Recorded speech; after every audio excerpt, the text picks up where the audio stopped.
Welcome to Play It Forward here tonight on the Loading Renty Run Entertainment Network. I'm Beej, and tonight we'll be playing Chapter 9 of Betrayal at Krondor. It is the last chapter. We've set out 3 hours or maybe more to get through it all. There's a lot of wandering around in dungeons that needs to be done, after all. And, yeah, that might take all of our time, but I'm committed to finishing it tonight because God help me if it takes longer than 4 hours to do this chapter. I can't actually play on Thursday. I have a previous engagement.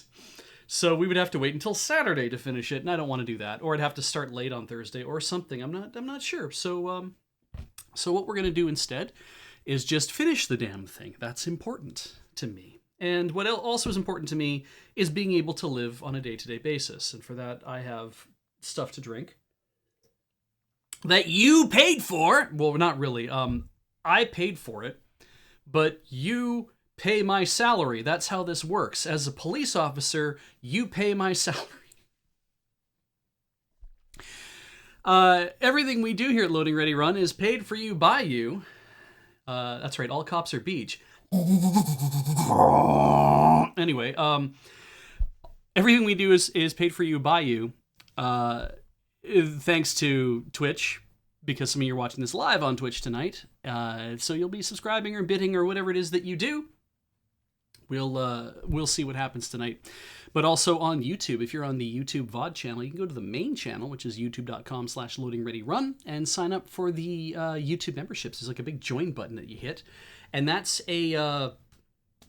like, I think it's like $5 a month or something like that. It's a way to financially support us if that is your thing. I need to fiddle with my hands or else I'm just going to start doing all this stuff. I'm excited to get into the game, but I want to get through all this stuff, and I'm just taking longer. But yeah, it's a way to monetarily support us if YouTube is your jam, the means by which you wish to put money through a system in order to have it come out on our end. But you can also just go to the Patreon, patreon.com/loadingreadyrun. That's a great way to support us as well. And you'll go there, you'll see you're joining at least like 2,600 other people now. It just has rocketed up since we put up the spring update on YouTube to let everyone know that the Patreon exists. And a bunch of you just started showing up. It's so cool. That's like as little as $1 a month if you want it to be. That's all up to you. Whatever you feel like you want to do. Please put in something. Or you can just not put in anything. Then you don't get to belong to the Patreon, but you just get to enjoy the content because nothing we do is gated. And I mean, one thing that is gated, one thing you actually have to pay for if you want it, is the merchandise. And that's at stored@loadingreadyrun.com. As you can see here, blanketing or bracketing my face. Parenthesizing? Bracing my face. Ooh, I like bracing my face bracing here. It's the most ineffective helmet.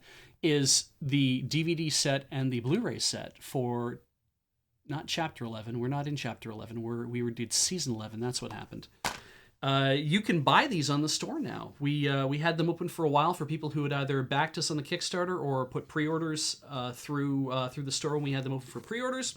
So these are these are the things that you helped to make as well because you helped to back the Kickstarter. If you did back the Kickstarter.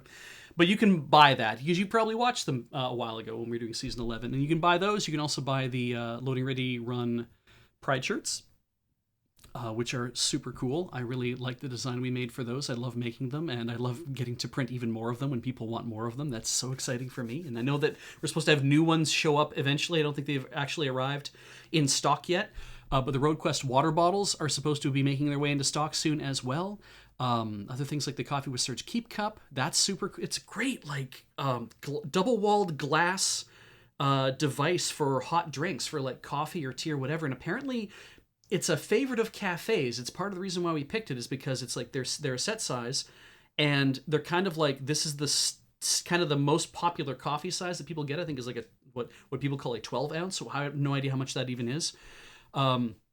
But it was the one where Serge is like, I like these, I want to make these. And then Graham came to me and he's like, I like these, I want to make these. I'm like, boy, they're both the same thing, aren't they? So that's what we made. So the Keep Cup, made by the Keep Cup company, cork band and a solid or a silicone top with a silicone plug for the lid, and they're very well made. And a joy to drink out of, I guess. And that's the nice thing when you have something nice to do things with. I can't look at my desk. It's not even my desk, and look at like an example of that. Nice things to do things with. I don't have anything that springs to mind. I like my watch, but we don't sell those on the store. There's all sorts of other things we sell in the store. There's other t-shirts. There's the Agatha Christie playmat, which joins a bunch of other playmats, which a lot of you really seem to like. So all that is there. You can go buy that stuff. And if you live in the UK, I'm sorry that we can't ship to you yet. We will work on that. But if you live in the EU, their problem will soon be your problem.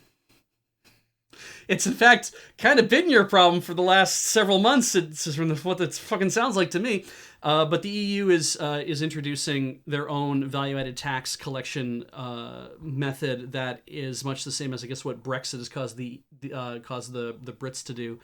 And that means that we will be unable to sell anything to the UK because we'll be unable to ship anything to the UK starting July the 1st. That's in like 8 days. So if you want to buy anything from the EU, you've got to go now and buy it from us to get it shipped to you.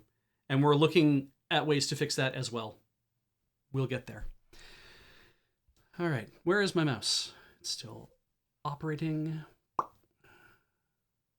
There we go.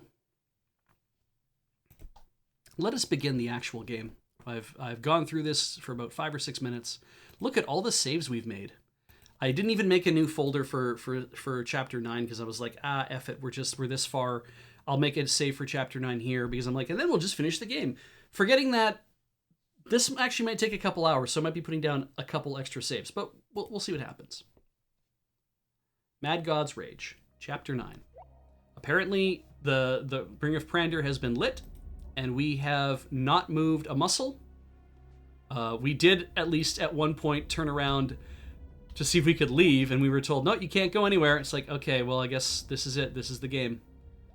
What Pug has on him is a lot of stuff. Probably don't need the Crystal Staff. Who knows? Don't need that copy of Strength Drain. Who knows? Probably don't need those either.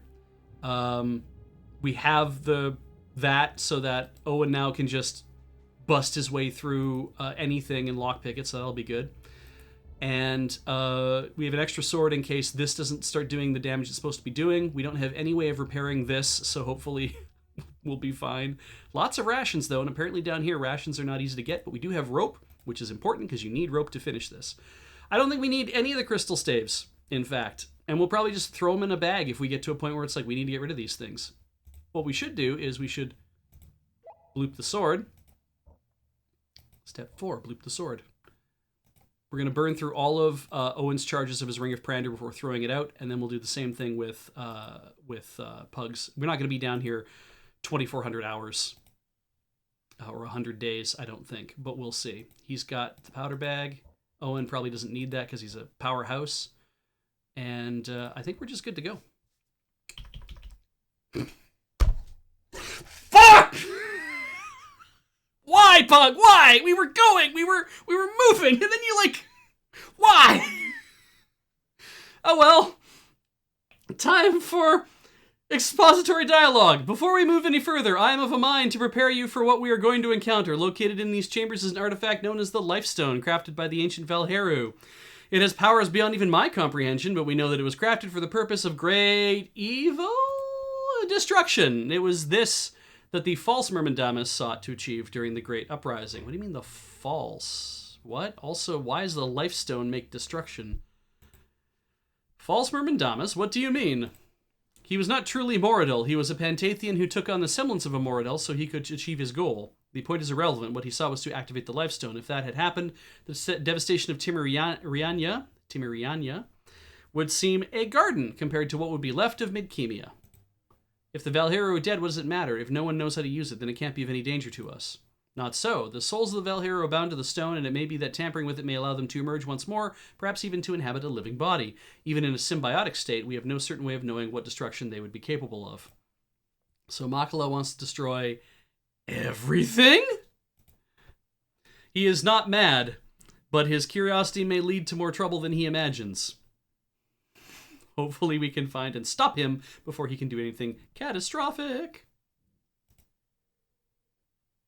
But why tell us about any of this? I'm a squire from Tiburn, and Gareth is a renegade from the Northlands. Isn't that dangerous? Your stations are unimportant. I was once a kitchen boy in the court of Cryde. I trust you because apparently Macros prefigured your involvement in this and did nothing to warn me before he left Midkemia. For whatever reason, I think he believes it necessary you be involved in these events, and he invariably acts for the greater good, however mysterious his reasons may be. I was totally expecting him to say more stuff when I took another step. All right, we agreed we're going to attack. You're on defense. You're on so much offense. You're on offense as well. But to make things easier on Pug, I think what we're going to do is we'll transfer those out to somebody else.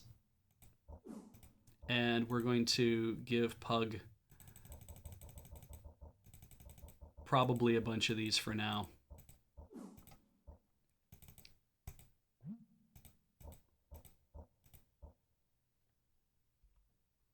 Pug charged forward. That's brave.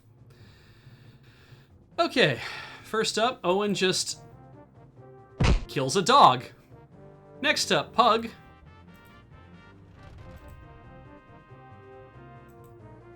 blinds a goblin.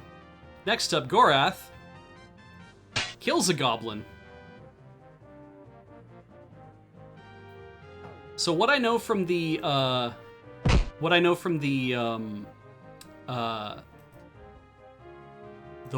the little bit I've read, which I did not read a lot of it, I did want to be a little bit surprised, or at least have to figure out what's going to happen further on,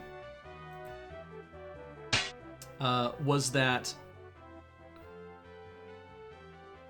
not all of these fights are worth having, and not everybody carries stuff that's useful. This is a ward of Ralin Sheb. This is important. Even without looking at the key, Pug sensed something abnormal about it. The key is pulsing, he said. The inscriptions on the haft have aspects about them that look elven. You and he were pulsing. Parts of it also look mortal. Whatever it is, I have a feeling it predates the kingdom, the Northlands, even Elvander itself.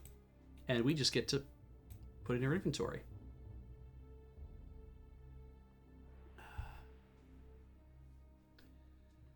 All right. Looks like we need that weak-ass armor. Or that weak-ass armor. Now, we might need that weak-ass rope. And how do I feel about a hammer? I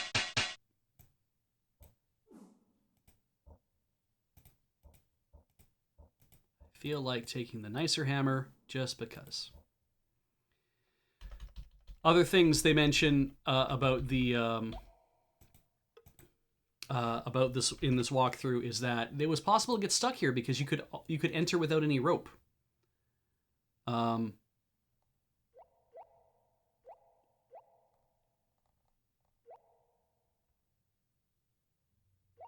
Now I'm looking at where we came in, and I'm looking at the map just to confirm that everything is as it is. So there's one door, two doors,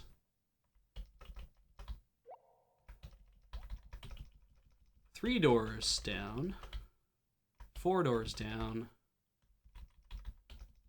five doors down. Why settle for just 3 doors down when you could buy all 5 doors down?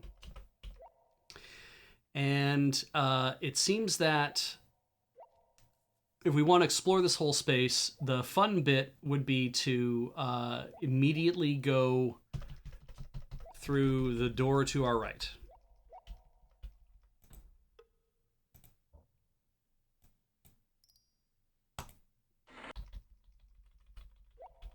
I have no idea if there's fights.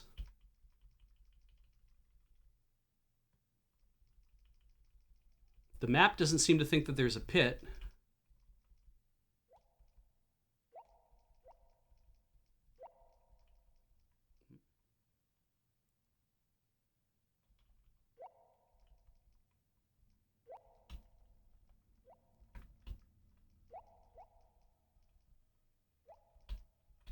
A door.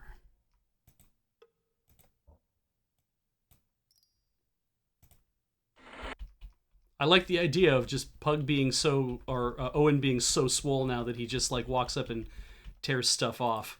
It's just like, I just ripped the door off its hinges.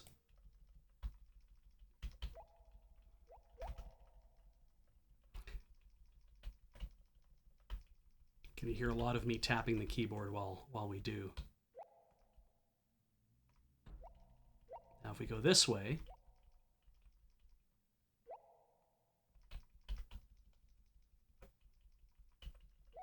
I think there's a pit north of here. Yes, that's where the pit is. Good for us. We made it past the pit.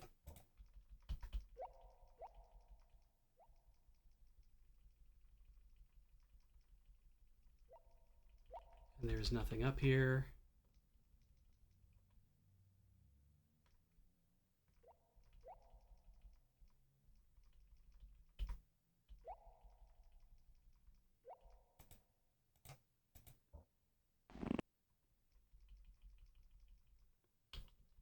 That is not a pit. Sure looks like it sometimes.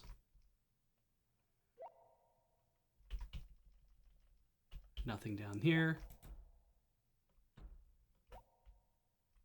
Mostly I think we're just going to draw the map. I'm going to try to follow the fun parts of the map if I can.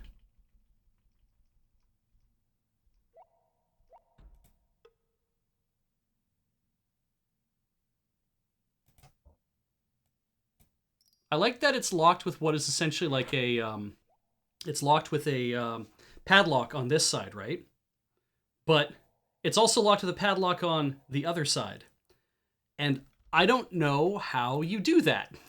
Because this room is the room we were in where we killed all these guys before. So now if I go, well, it'll be more fun, I think, if we go... Be more fun if we go this way. We want to go some south a bit, and we want to go the lowest westest hole.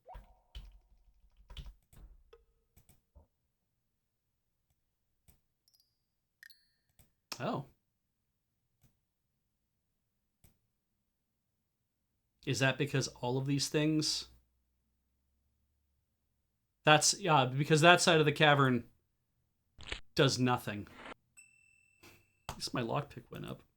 That's something. Will my next PIF be a King's Quest game, I'm being asked? Probably not. I am not a fan of King's Quest. I appreciate the games having been made. I just am uninterested in them. I guess maybe the more fair thing to say is I am interested in them as a historical curio of that era, but they were never something that caught my interest.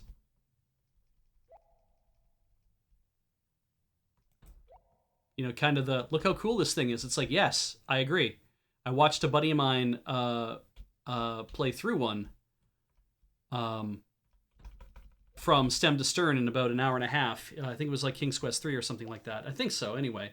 Where he was like, look, I've learned how to play this entire game. Let me show you how it works. I'm like, okay, cool. And I watch him doing the things, and he knows all the things he's supposed to do. So he's basically just clicking on things and going through there.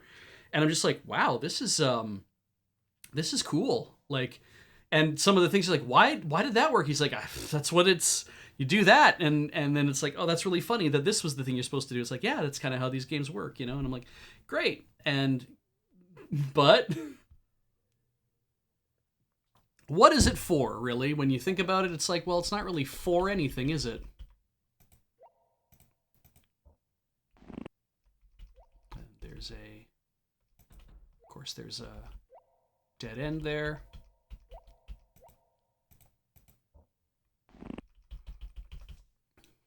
Yeah, the old Sierra logic systems I think were really funny. I think I need to head south. Just do this now all the way back. Now, as I understand it, if you sleep for a couple hours, it's enough. And since there's not an easy way to get rations down here, the easier thing to do is to just do what I just did there. Sleep for 2 hours and then get up and keep rolling. So now, if I go through the next one... That seems like fun. Let's do that. We go through this one here.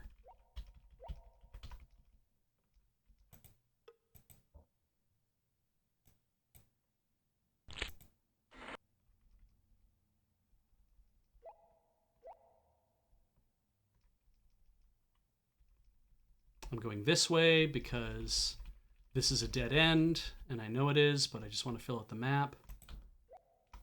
Basically just down here wasting time at this point.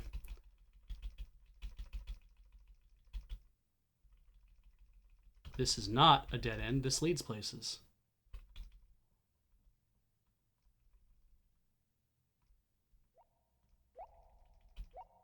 Aha.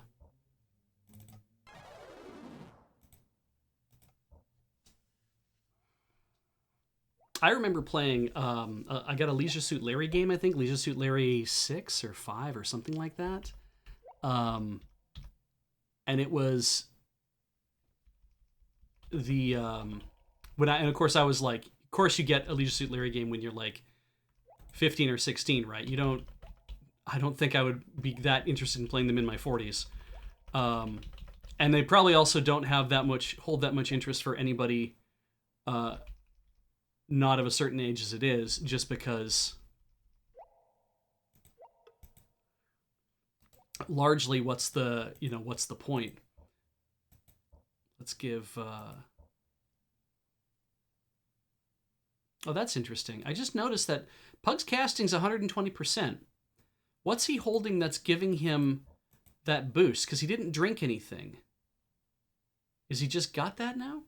But yeah, whichever one I played, it was this one where you're at a resort and you find some dental floss somewhere, and then you also find like a sunglasses case, and you're supposed to. I couldn't figure out how to get further in parts of the game, and there's no way to like read stuff, and you can't ask a lot of people for help because nobody else is playing this game, and so.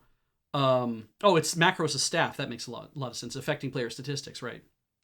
So, you had to use the sunglasses case to take the sunglasses out. Then you could put those on, and then you had the case left. And if you used it again, it would make the little polishing cloth come out of the case. And then if you use like that on the dental floss, it would make a bathing suit for you to wear. And then you could like walk around at the pool because you weren't allowed to do that until you had done all that. And, I liked those kind of things. I do think those things are kind of funny when that, and I think that a lot of the King's Quest stuff has that same, it's just going to be a massacre, has that same kind of idea, right? It's like, do this thing that may not make a ton of sense, but it makes enough sense.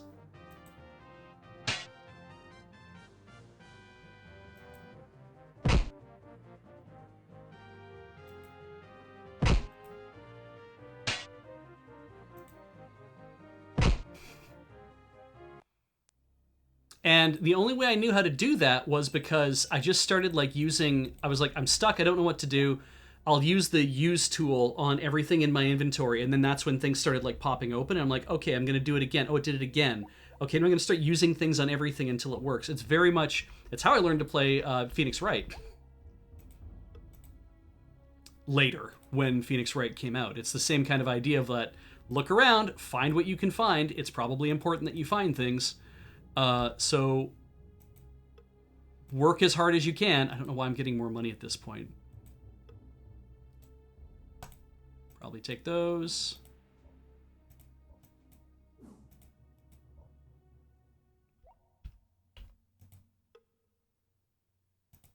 Definitely need that key. Wouldn't be able to go anywhere if we didn't have that key.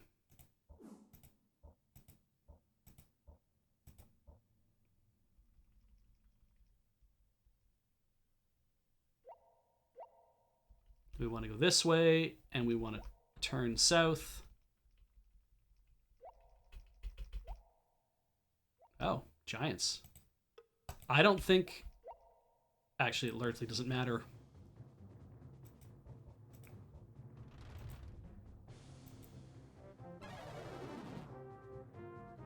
Now, can Pug do the same thing?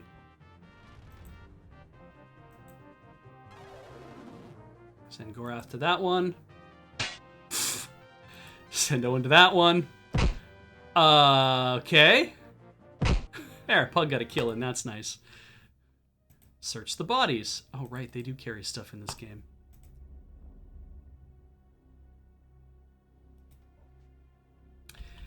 Plummeting Sloth is an interesting question. We've been fighting the Mortal Warriors, the blue-caped ones.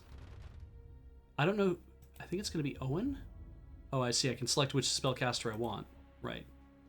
So, character you selected is not a spellcaster. Interesting. Okay, that's good.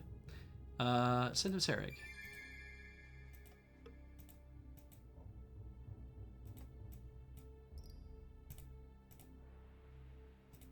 Look at all the stuff.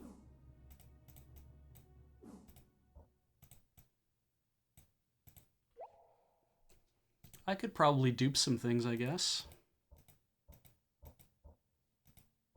What do we want to dupe? Yeah, we're getting the Great Ace Attorney games in English. They're translating those. That's kind of fun. But okay, so back to Plummeting Sloth's question. We've been fighting Mortal Warriors with the blue capes, and their gear's getting better and better. They have, it seems to be that they're taking better hits from us, yet we have more powerful whatever. Do they have better gear? Do their stats also improve? They do have better gear, that's true, but some of them are carrying, like, even with the elven armor on and stuff, which would be less able to block whatever. I think their stats are also getting better, which is fine. We largely don't need all the herbal packs that we have. Maybe I just drop those.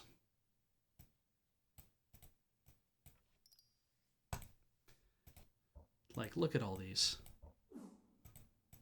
I maybe need one.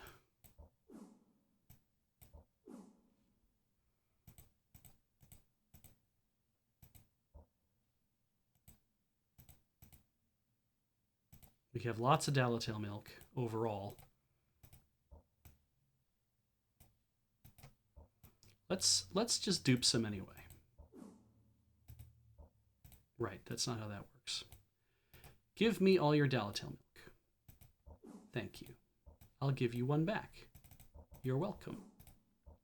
I'll put that in the box. Now I'll give you another one. Excellent. Now you will dupe it. And you will wonder why we haven't filled the box up yet.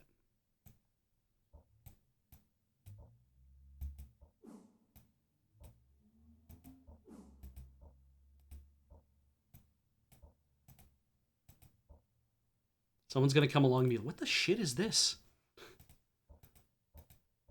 And one day they'll find old Owen somewhere and ask him about it, and he'll be like, I remember that. Yes, we had a grand adventure.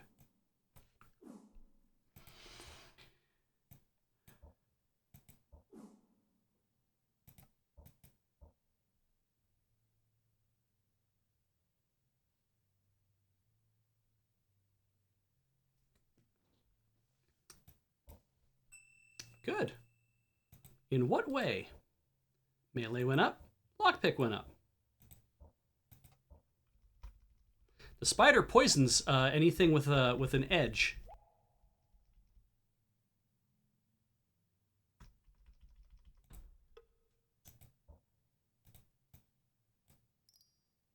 What a weird-ass lock.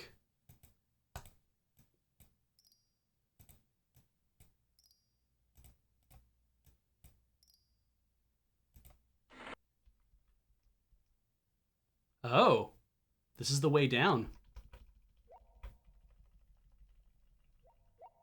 And there's a box in here. Now, I know the answer to this, but we're going to ask you guys, okay? Its tail is round and hollow, seems to get chewed a bit, but you'll rarely see this thing unless the other end is lit.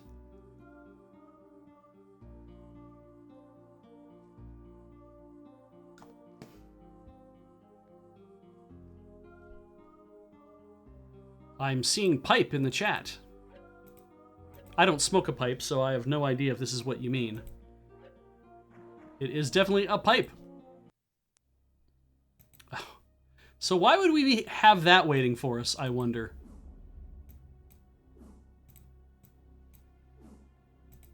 Though, I have to say, I'll take that infinity pool. I feel like we're going to need it. What we're not going to need are those. At all, I bet.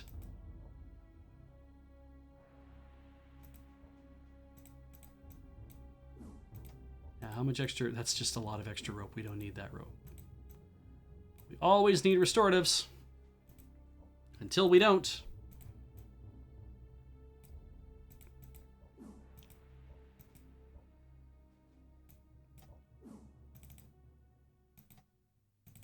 This map would come in handy, Pug mused, if only we were in a place we could use it.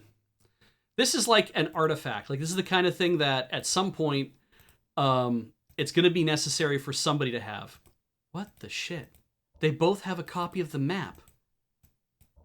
Well, we're not going back there, as far as I understand.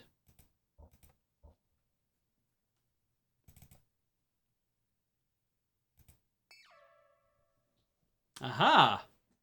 I didn't realize these worked underground, but they do. We should go explore that stuff, I think. Because this looks like the way down. And I don't know if we want to go down. Do we want to go down? Well, first let's...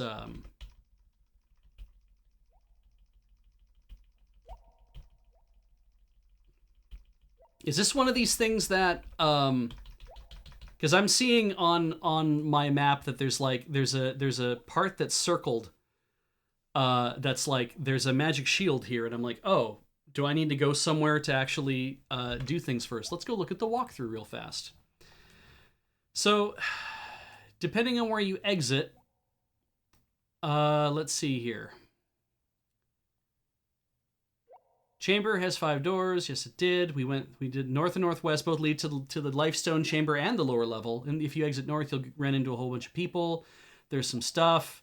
There's some whatever. The east exit of this room leads towards the Lifestone Chamber. This stage is protected by the magical shield. So it sounds like you can't go in the Lifestone Chamber right now. If you exit northwest, you can go along all these other corridors and whatnot. Meet some people, fight for some keys, keys that we don't need, like a virtue key, because we definitely have that. Locate the entrance to the lower level of Sethanon Caverns. Fight the 2 giants. Open the locked chest. Oh, you need the virtue key to open that locked door, which we just picked, because we're like, okay, whatever. We got the pipe chest, we got the powder bag, and the infinity pool, and then go to lower level of the caverns. So that's, I guess, what they want us to do next, is go to the lower level. So when we come back up here, we'll go through the... We'll go through the rest of the upper chamber when we come back, the parts we haven't explored yet. Okay, Pug searches memory. His faculties still clouded by the residual effects of his encounter in Timiriania. He tried to remember the exact sequence of passageways in the Eastern Valhalla runes. Seeing the Master Magician's dazed expression, Owen tugged on his sleeve. Are we going to go down to another level, he asked. Yes. Of course, Pug replied absently. He was just thinking about something else. Without another word, Pug led them down the crumbling steps. Ah, completely different looking... space for us to be in. All right. And we start... It looks like we start in the upper right-hand corner this time of the map. Even though we're going further north.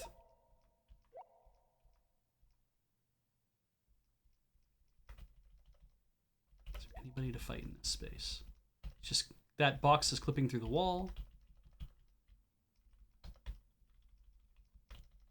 I'm not seeing anyone to fight, so I think we just start by opening these things up. Ah, word lock.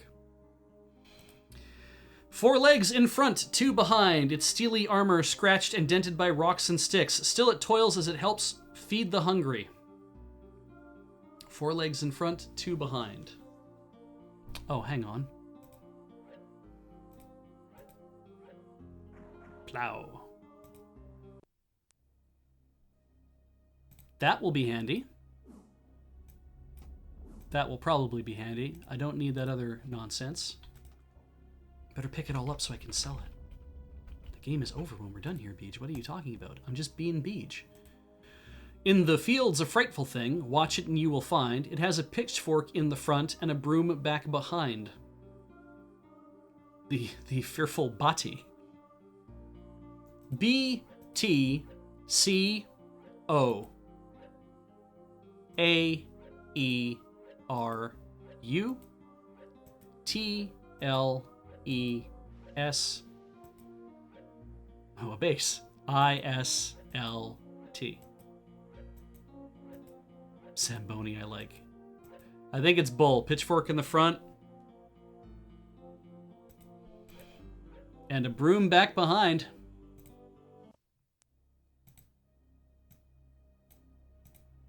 Well, then you carry them. Good. All right, we've full allotment of pick locks. There are no other doors in this room. It's a neat looking room. We haven't been in a room like this before. Very thin with the two things on it, with the two pillars dead center. Probably unpickable. Yeah, opens all the doors down here. Oh, I can't see you. Looks like you're still juiced. I hope you're juiced enough for the upcoming walk. A foul smell filled the air. Somehow the creature had sensed their approach, and now was turning to fight. Pug gasped at the strangeness of it and glanced over his shoulder at Gorath. He shouted, "We may be in trouble!"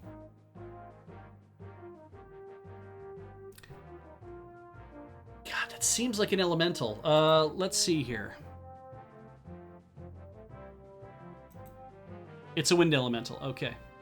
It has strength of 19. That's good, because strength drain does 20.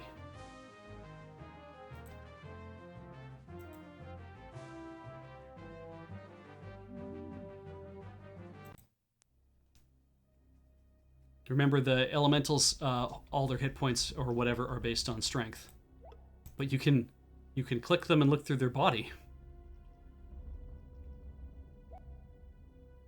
Long room.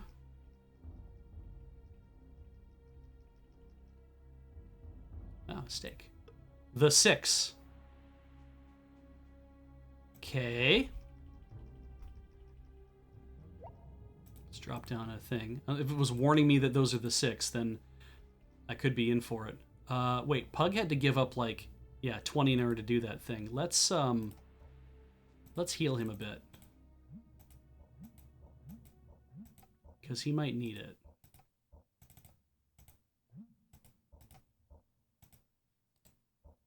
Gorath's fine if he's only missing one.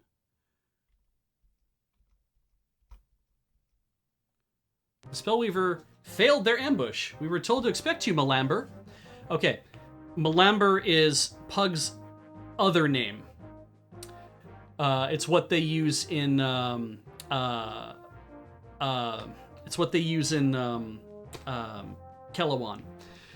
We're told to expect you, Malamber, the Spellweaver said, raising his staff. So he said some other shit too, and I didn't read it in time. Now, can Owen get there fast enough to ruin this guy's day? Or does he cast Thoughts Like Clouds and just... I guess that's what he does. Pug maybe just blinds the dude? That could be fun. That didn't work.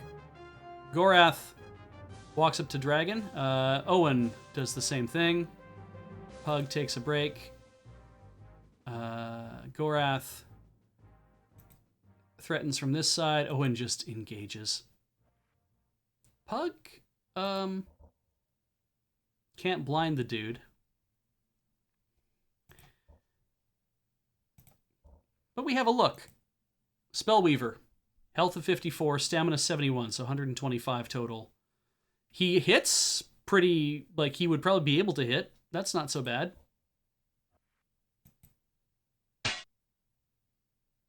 That's 100 and something. And that'll do it.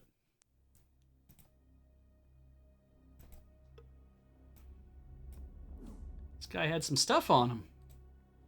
Not a lot of stuff.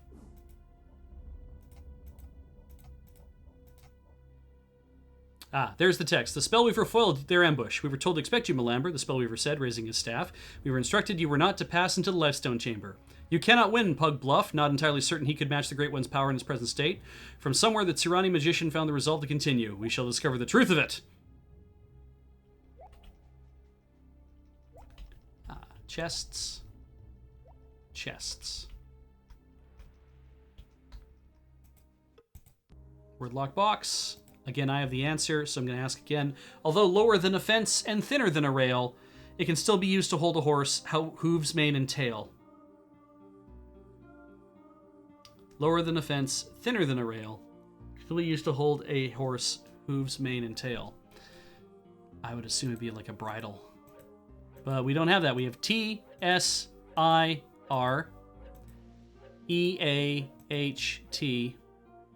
Ooh. Lasso. Okay, let's try lasso. We don't have an L there. Ropes. R. We do not have that. Shoes. Yes, right. I forgot. Every time there's one of these, always check for shoes.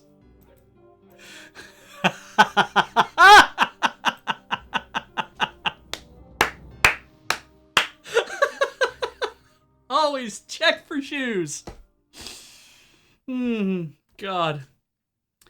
Reins. Okay, we'll try reins.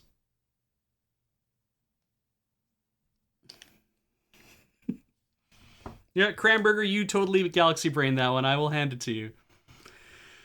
All right. Reins, then. Wait, we passed that R. No, it is not that.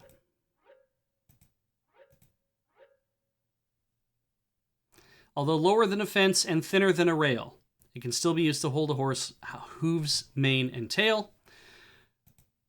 I know the answer. I'm going to give you guys a few seconds to kind of see it as I'm putting it in then.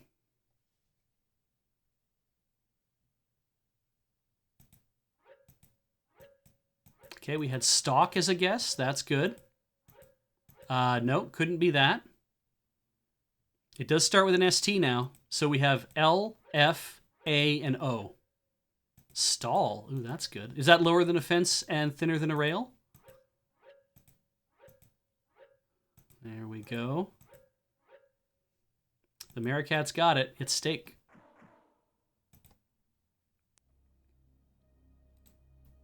So, number 3, human dragon plate armor, which Owen already has and is in fantastic condition. Could be a stall for ant horses. What kind of stall is this? A stall for ants? And their ant horses? Though not a plant, has leaves. Though not a beast, has spine. Though many wouldn't need the thing, 'tis more valuable than wine. I think it's a book. Boos? Booey? Book? It is! I think we all had that one pretty fast. What's this? Unfortunate flux. I'm pretty sure it ain't me. It ain't me. I've got that unfortunate flux. And I have to take Tums for it every so often.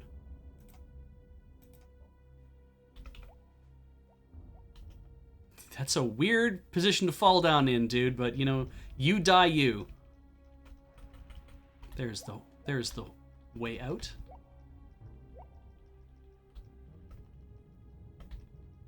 Now it said the 6, but that was only 1, so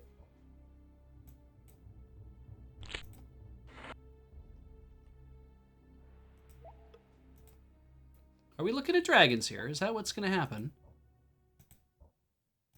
All right, Owen could use a bit of a pick-me-up. And I think that's still good. Presence was not unexpected. Thankfully, Owen was surprised on their side, helping balance the lopsided contest. Owen moved into attack position. We're going to have to kill them or at least chase them off, Pug whispered. We turn back now and they'll simply pounce on us as if we were mice. I think mice would have a better chance. Right.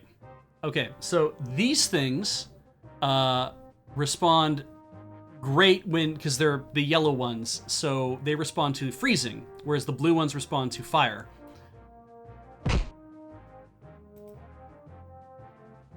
Therefore, the fetters of rhyme. We don't have to do a lot, we just have to do something to freeze them a bit.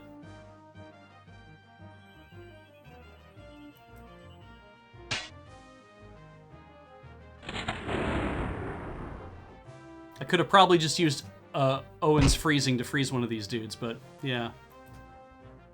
Let's walk up. Let's just get right in there. There we go.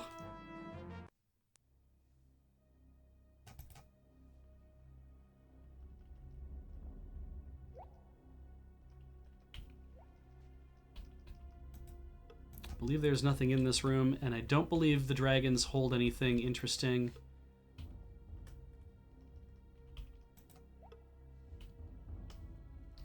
All right. Go through this space. Every door on the lower level can be opened with the Ward of Rel and Sheb, so I'm not going to bother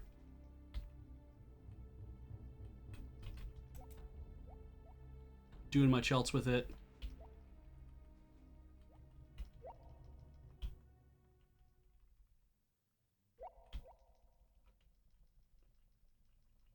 There's a column.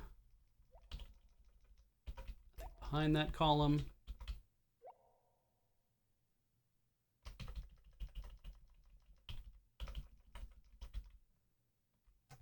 I was waiting for Owen to be like, we need some rest. I'm like, yep. Okay.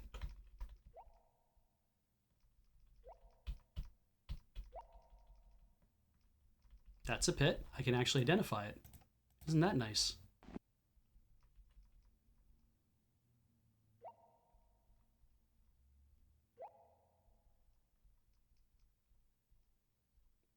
Okay, that's a fight.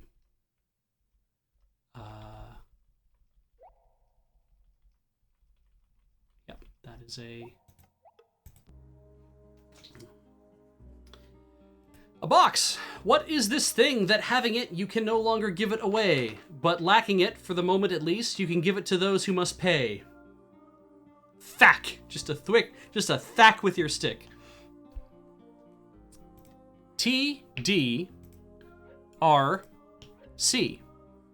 Check. Dack. Dack. What is this thing that having it, you can no longer give it away, but lacking it, for the moment at least, you can give it to those who must pay? Track, teak, crack. People like shame? All right, let's see here. There is no, unless you want to say chame, there is no shame. Ooh, debts. Okay, let's see. That's kind of funny. No. Ah, how about death? It's death. More Sarig's Bane. Now, we haven't seen a lot of Sarig's Bane in use in other places, and it starts to make me wonder if there is some around.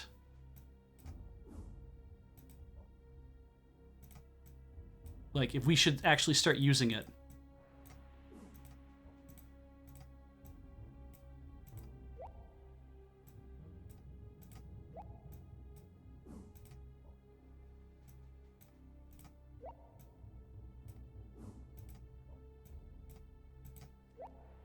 I don't particularly expect that we're going to be in trouble, but, you know. You know, that armor is repairable. We're not doing that now. Nope, nope, nope.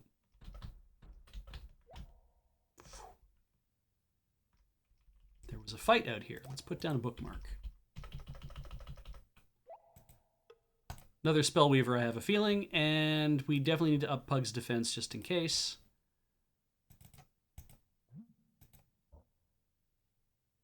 And let's just up Owen's spellcasting.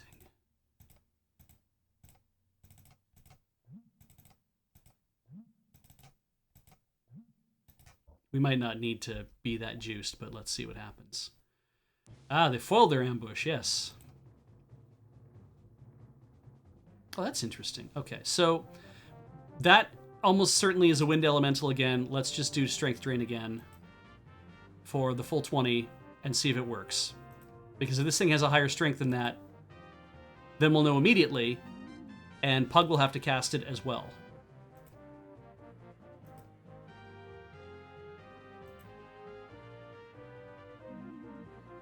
Nice. And then Gorath just, like, does 105 damage. Poof, maybe not. But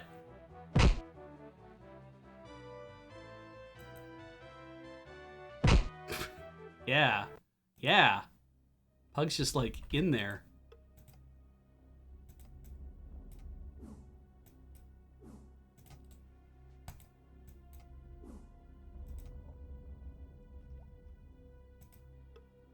It's interesting that the Spellweavers are all wearing they're not wearing Ulilical armor, right? They're not wearing the Tsirani armor that you would expect from Spellweavers coming from the Tsirani Empire. God, a Pug Life shirt that has his picture on it, like an illustration of not Pug from like however other people, but this dude with the open bathrobe and just looking like suave as hell. I'm liking this. See, Juniper Rowan, you say Ulilical armor's for warriors, right? So the Spellweavers, though, the fact that they're wearing like dragon plate armor underneath, though, is, I know that's more technically more appropriate, but also seems that, well, it's like they're wearing something that maybe isn't warrior armor, but I just think it's weird that they'd have like they wouldn't have the, you know, they wouldn't have the something that is more from their origin. Ooh, it's trapped. Shall we try to deactivate it? Not until we save. Hell, Jesus Christ. Hooray! 3 glory hands.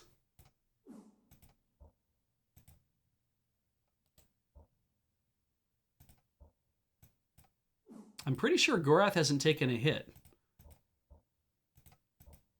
I'm pretty sure Gorath hasn't hit anybody since I last did the thing, so okay, that's fine. Yes, I cannot make a Pug Life shirt though, because I don't I don't own the character Pug, and if they ever heard about it, I think they would have some words for us. I'm surprised that oh. Ooh, well, shit. You can get Firestorm here, nice. So I think that what I want to do is have this other staff. I don't know what the charges are for. Oh, I see. That's what we did. We traded staves. You can stay there. I can't use a lightning thing underground anyway. What a great idea. Like, what a great way to be like, you're not going to need that lightning whatever, and you don't need the crystal staves down here, so we get rid of that. The both of us have Firestorm because we read each other's minds. We still have the cup that you could... That's the weirdest thing, right? We still have that goddamn cup. We should have just left it on Timiriania. It's not ours. It's not supposed to ever be ours.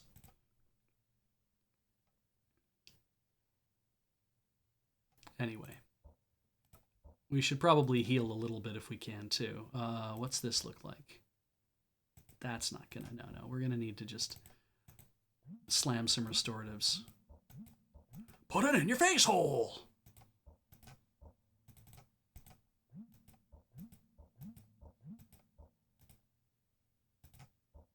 So now, Pug should also be casting, that's because he's juiced right now, but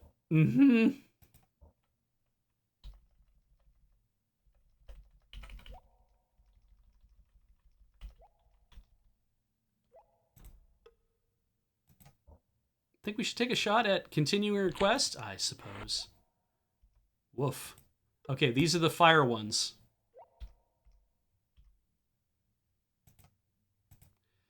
Now, does that mean that Firestorm works well against these guys? Because it didn't seem like Firestorm was a... It strikes all targets. But... Is that count as fire that they're susceptible to? Jesus, it's such a good spell. It cost me 30 and I basically wipe everybody out. Alright, we have another chest in here and no other chests in here. And of course the dragons don't carry anything, do they? Okay. Our valiant leaders will keep this, but only after they have given it. Jarmley. Our valiant leaders will keep this, but only after they have given it. J, P, B, C.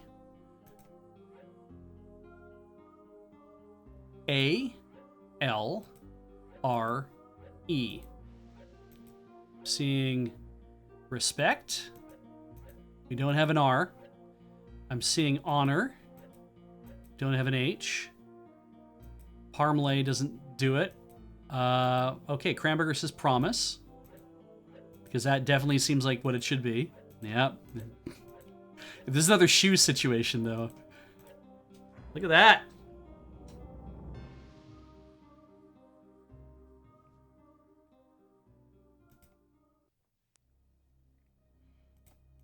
Even more of the fire juice.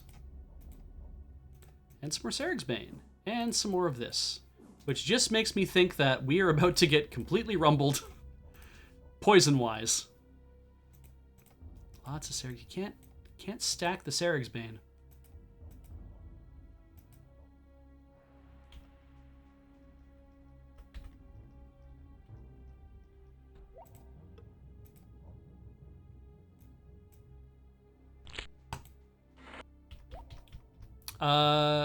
I'm seeing that J.A. Pinkerton has reported that Montreal has scored 4, and I'm going to assume VGK is the Vancouver Canucks. Yes, Vancouver Canucks finished with 1. All right, good for Montreal, I guess. All right, where the hell do we go here? We go east. We go east. We go that way. If we go west. Or we go north. Wait, where the hell are we? If we go east, we go that way. Oh, it's a loop. Doesn't matter which way we go. Okay. So we'll go east.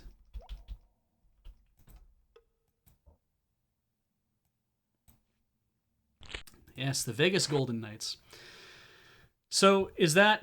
It's currently the playoffs, is my understanding. That is what's happening these days. People are playing off with each other.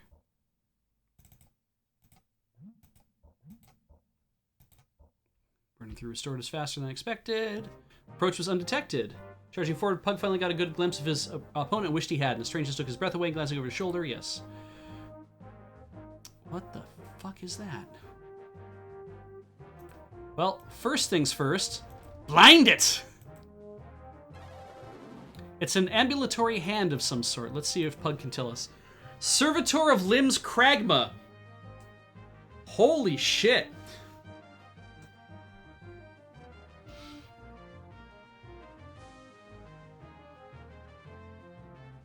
That's 260.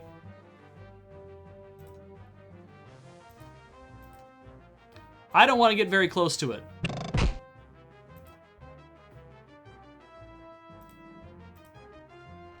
$30 does 120? Yeah, I think that's probably fine.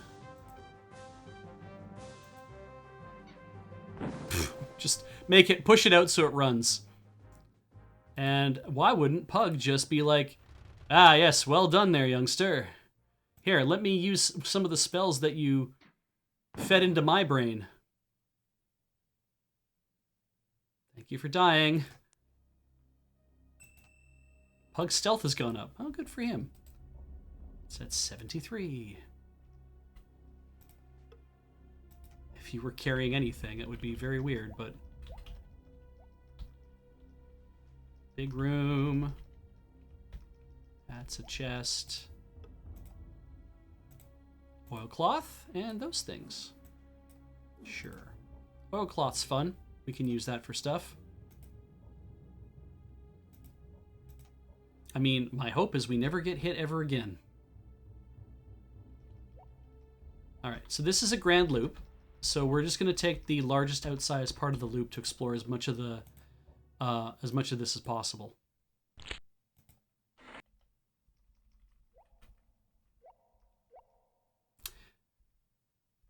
Yeah, we no longer have the Idol of Lasser, the thing that one hit kills, where we could have saved it for the end of the game, for the last fight of the game.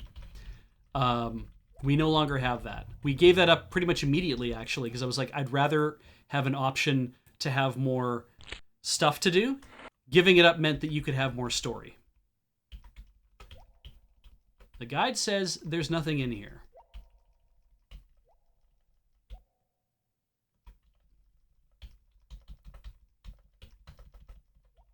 If we had kept the thing for ourselves, there would have been quests we would have been unable to do, like little side quests and stuff. And I was like, I would rather, you know, just have completely OP characters and ruin lives and get way more stuff to do. Keytar Cat, if you watch the first 3 to 4 chapters of this PIF, like the actual chapters, not the first 3 to 4 streams, if you watch 3 to 4 chapters, you watched way more than half of the gameplay, but you got way less than half of the story. Oh, good. All right, so these are fire boys, and we're gonna firestorm them. And I don't know if that has anything to do with anything or not, but...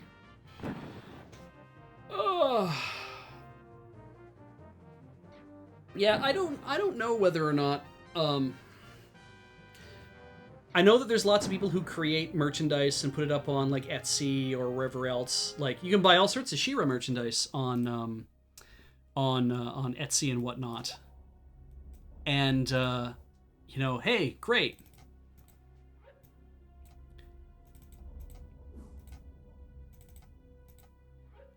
That doesn't necessarily mean that if the company wanted to, like, DreamWorks, if they wanted to be like, you can't make that stuff anymore, they would probably just be like, poke, poke, poke, poke, poke, poke, poke. They'd go through the problem of just poking everybody down, and that would win them a lot of, like, bad whatever, because people would complain about it. If we, who are even a bit bigger than that, having our own merch store and whatever, and then decided to, like, do a shirt that's a riff on a character from a long time ago, from like a series that is more widely sold than our merchandise, but is also not like widely known in the thing, but you know, it's like more popular than us. I think there still would be when somebody finds out about this, they'd come across it and be like, hey, wait, you can't do that. And we'd probably have to be like, yeah, you're right. You're right. We should not do that.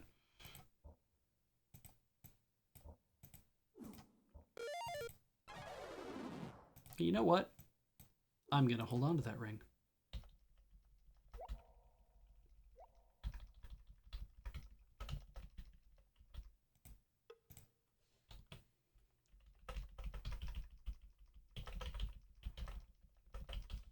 Yeah, I would not want to get in a situation where we get sued for something and then have to be like, well, we should have known better, or we did the thing because we thought it'd be funny and didn't think you'd have a problem with it. It'd be better to probably just email and say, hey, can we do a thing based on this? Because 10 people in my chat room said they'd like to buy a shirt that says this. Is there nothing in here except the... Maybe there is. Nothing in here. Or...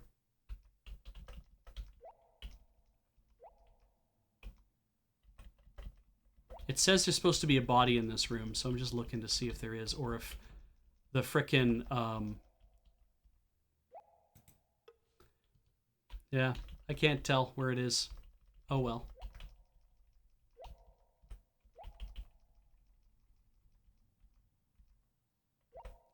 Should probably give him some Delatail milk. And we can have some as well. Why not? We can up Gorat's accuracy and his strength. Maybe strength is not a good idea to up at this point. Oh, well, whatever.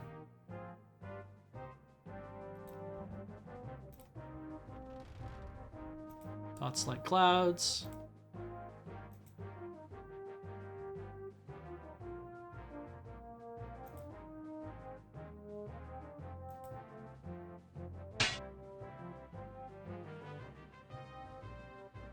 Just ruining days.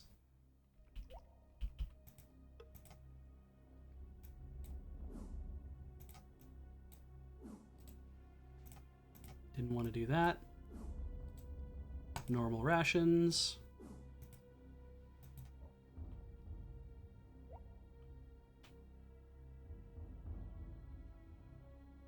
head through here. And it is a dead end.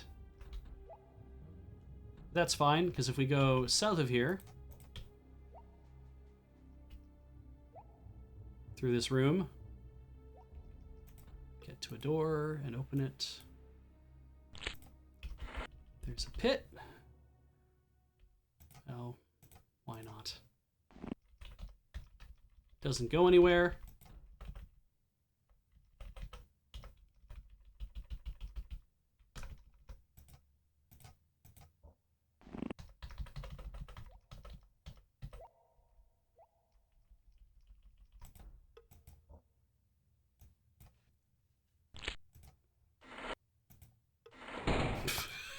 You know how it is. Door opens, door slams. Guys don't hear anything. Oh, you're gonna do that right away. Well.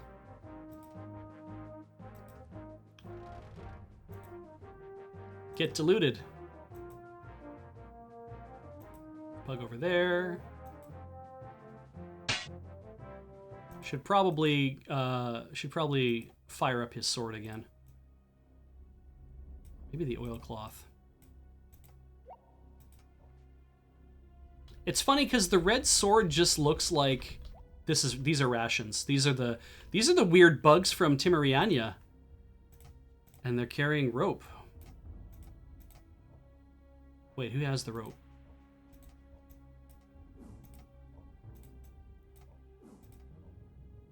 They did say that originally nobody had any rope in this game, or in this cavern, and so you came in here with no rope, you were effed. There was just no way to get through here without rope, so they had to fix that.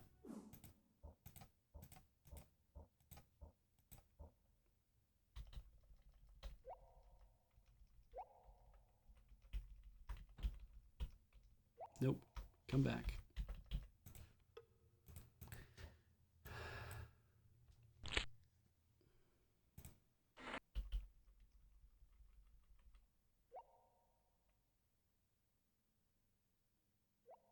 All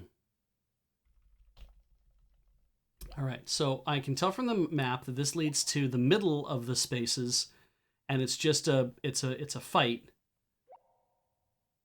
If I go west of here, and if I go south of here, at least then I can get to like the extreme southeast area of the map. So we'll probably do that. And it's 9:13. Actually, we have to take a break. So let's stop in front of this chest. We'll click it in a second and find out what's inside. And I'm going to go to commercial, and I'll see you guys in about 3 minutes. Take care.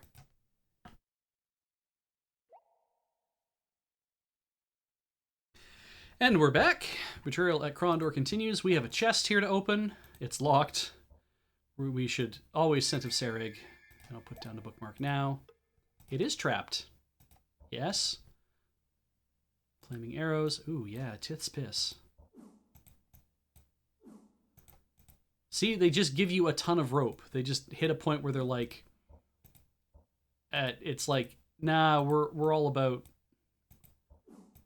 we're living that thing. There's gonna be rope everywhere. We don't want anyone to get stuck. It's like, thank you, appreciate that. Probably doesn't need to have all that on him. Yeah, bookmark is basically Son of Serig that doesn't cost stamina. But then it also means I have to go and reload the bookmark, and because you can't just like hot reload a bookmark really fast. So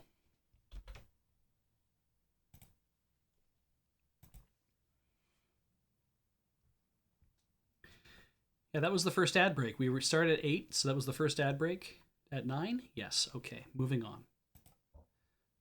Little long of an ad break. Not the one I would have wanted to take that long of an ad break. So I think I figured this out.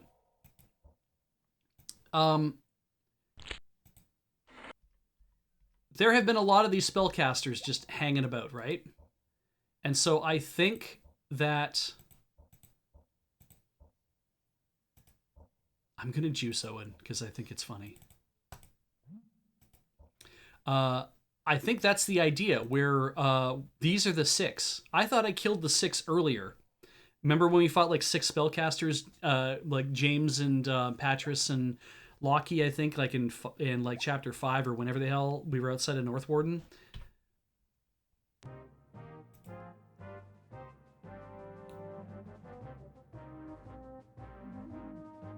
Strength is down to 96. Oh shit. Here I come. Let's cast some Danon's Delusions on this dude. Sorry, Thoughts Like Clouds. I keep thinking it's Danon's Delusions. I don't know why. And then Gorath.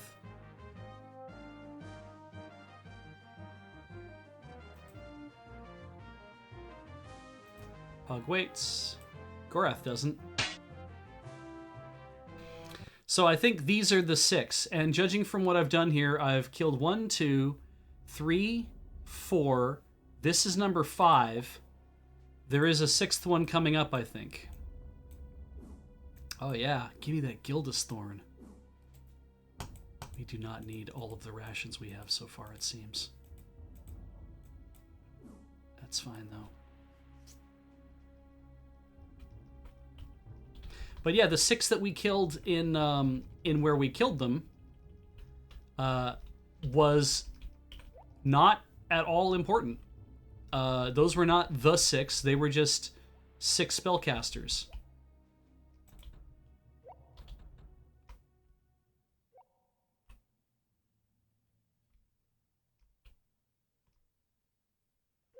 Back in this room, and I'm facing north. I think I need to go this way.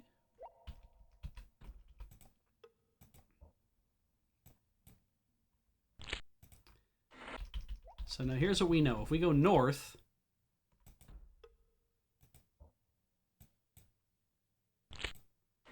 there's a fight in this room.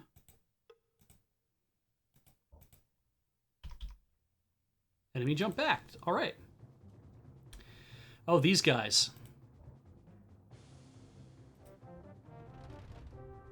It's weird that Firestorm is in here, because I'm like, I think of this as being a... I think of this as being a different kind of spell.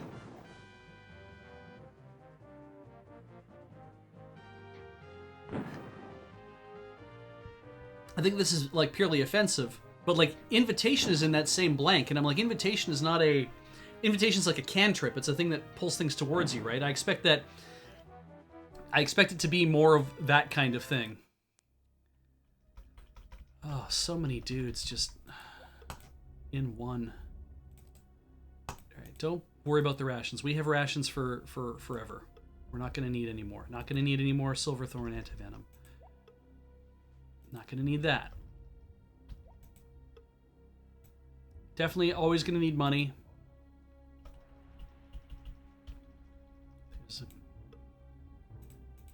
Definitely always going to need rubies, right?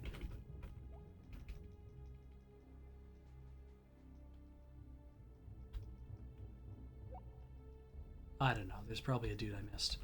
Okay, so this way, if we go this way,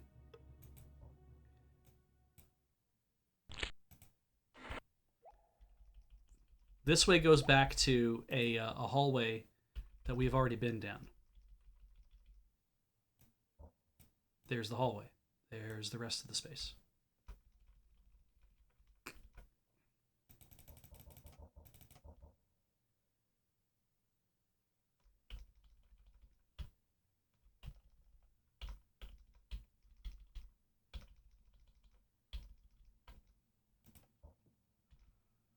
Let's try that again.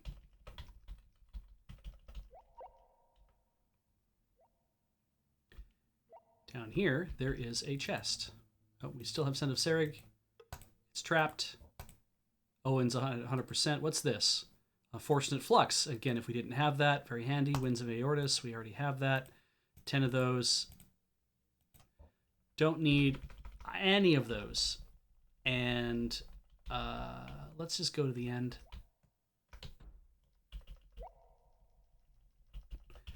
This hallway, if I go up, connects to that room up there.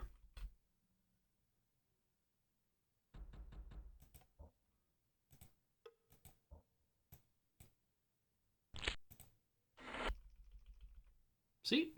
With that servant in it. We didn't really explore that room, but there's nothing in that room other than a chest, which was up in that corner. We've already looked in that chest. It's fine. Trap chest is over there. We go this way. We go south of here. We just were in this room and killed a dude. And go this way to a dead end just to mark it. And we go this way to a room. And it's another one of those guys. Oh! I offered peace. Shouting something surrounding the Starspill River, he watched hard for a response from the magician and apparently saw what he expected to see. What'd you say to him when asked? I offered peace, Pug said, down to the Great One, knowing that the magician hadn't recovered from the surprise. Apparently he isn't interested. Okay. So, let's start with, let's get Owen up near him. Let's get Pug casting, not Gambit of the Eight.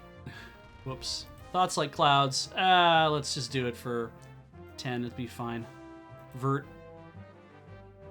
And let's get Gorath up against him as well. He's gonna dodge. Owen's gonna get over here. Whack the dude. Pug waits. Gorath does not.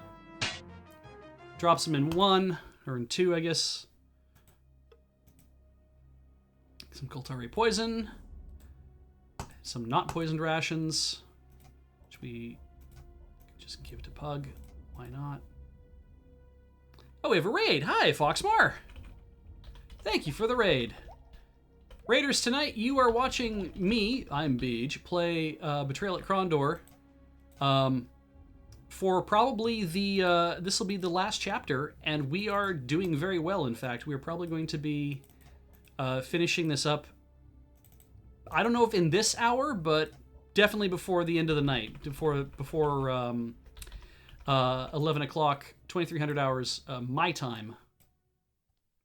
And right now it is 21:32 my time. I like 24-hour time.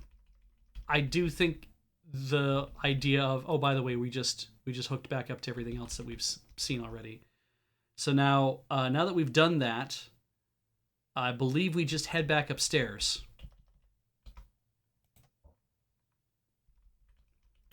I know that it is weird for people sometimes when it's like, well, how do I... We're just gonna drop that. I had a cute little thing about I was gonna find a corpse and put the ring on the body and say, with this ring I thee wed the corpse or whatever, and I was like, I don't give a shit anymore about that. Yeah, it's not worth trying to be funny when you're just trying to get on with the rest of the thing. Anyway, yeah, this is... You're getting to see the end of this game. It does just look like you're crawling through dungeons, I realize, but... That's okay.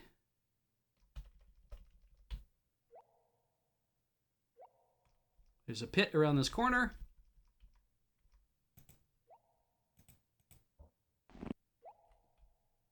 Turn. Go straight up. Straight up. Turn this way. Straight through here. Long, long room. Into that room. This is where Bull and Plow were. And then this way. Now, we've touched everything except the bodies that we couldn't find. I don't know if I needed to touch those bodies or not. I'm just going to have a look to see. The bodies did not have anything important on them. Torch, rope, rations that are spoiled, and an emerald. Don't need any of that stuff. There's nothing in any of the chests down here that were important for us. Just reconfirming that. Yeah, we found the Staff of Macros. We found the Firestorm. All right, there's a... So, in the first version of this game, when you opened the trap chest that had the Staff of Macros and Firestorm in it, it was set at... Your skill had to be greater than 91, and if it wasn't, you would suffer damage of 200. That's fine. Which is weird because in version 1.02, it was the same. 90 greater than 91 or you get 200. But that wasn't even the worst part. The other chest in the room, you needed a skill of 77, so lower, right? But if you didn't have it, you'd suffer damage of 250, and that's the one that had the 3 glory hands in it.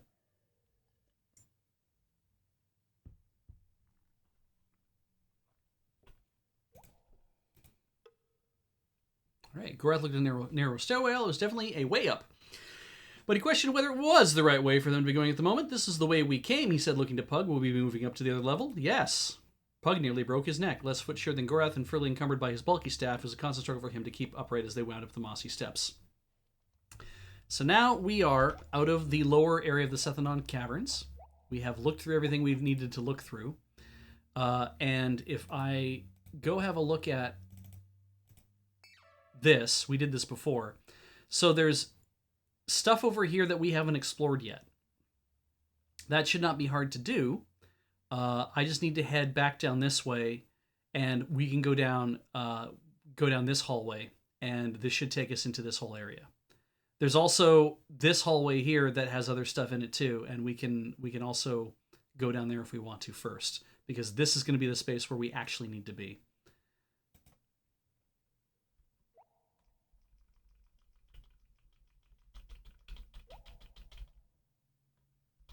We want to turn here. There's a fight down here, which I believe then we've already had. Okay, cool. And that means that is the way we want to go. Yeah, when I tried changing to 24-hour time and kept like, I wanted to keep that up. I've done a pretty good job of it. Part of the reason why I wanted to do it was because I liked the accuracy of being able to tell something that something was on at 2100 hours instead of 9 a.m. Right? Because like it's on at 9 a.m., 9 p.m. And I had issues like that sometimes. I was like, it's just easier if I use the more correct, like the more accurate method of saying something. But inevitably I end up having to tell people anyway. It's gonna be at 6:30 until 8:30 p.m. It's like, there we go.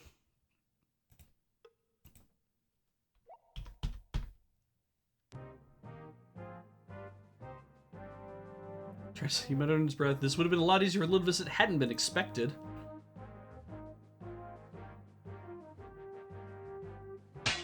Oh. They closed in immediately.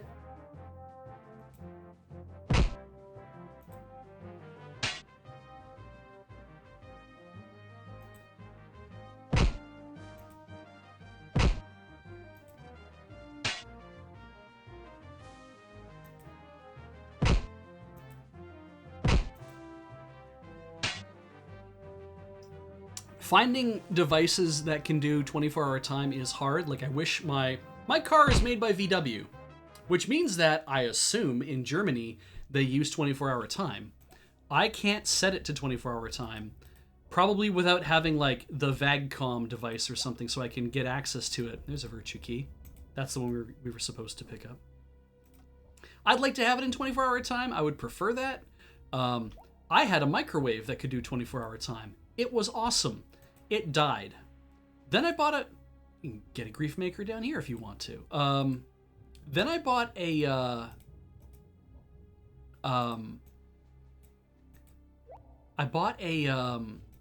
Panasonic microwave that does not allow you to do 24-hour time, which is kind of the more amazing thing that I would have just assumed that it would allow me to do that, but it doesn't. My phone does display 24-hour time. That's what I use all the time. My watch also displays 24-hour time, so I use that for that all the time as well. Did I look at this dude? I did. Yeah, he had the grief maker on him. Now, where am I?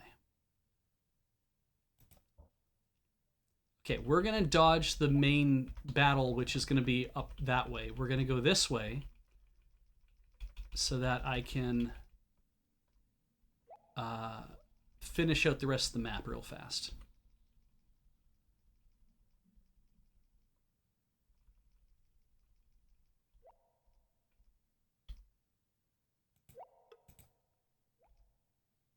How's Pug doing? Oh, he could be juiced.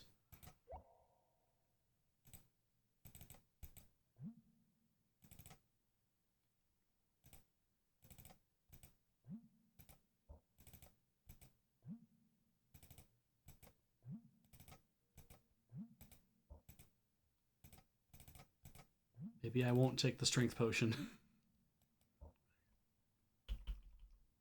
All right.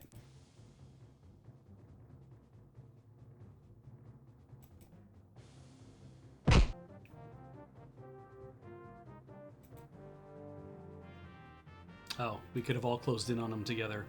That would have been better.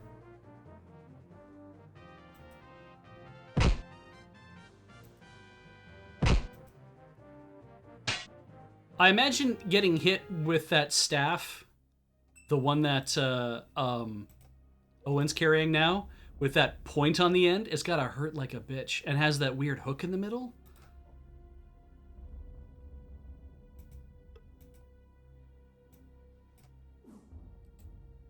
Don't need rations. Stop looking at rations.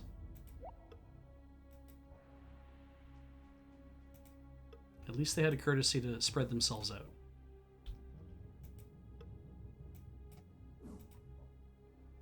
We're gonna open that chest in a second. Fuck. I forgot there was another fight down here. Oof.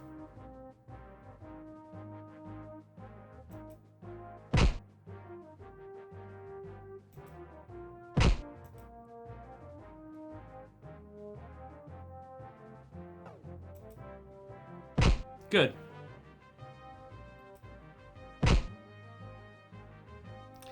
I'd like my mouse to move, thank you. There we go.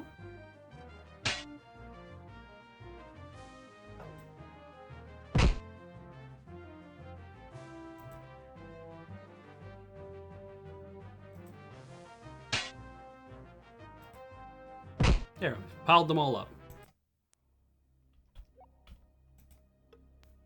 Giant has things. Put some more Sarig's Bane on that. Don't know why. The Valheru armor is not getting damaged at all. I wonder if it can't be.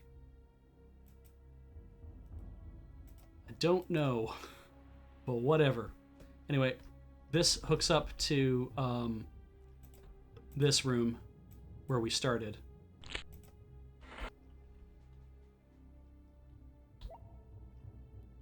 So that's that whole thing. There's a chest up here.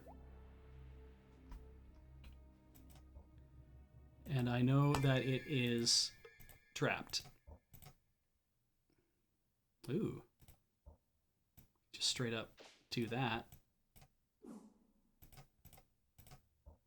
Do we even have a whetstone? Nobody has a whetstone. We haven't needed one in frickin' forever.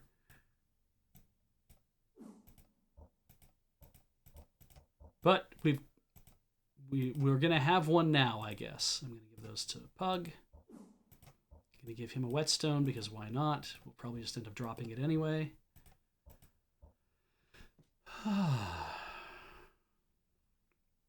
Oh, that's cool. I see everyone's talking about time now.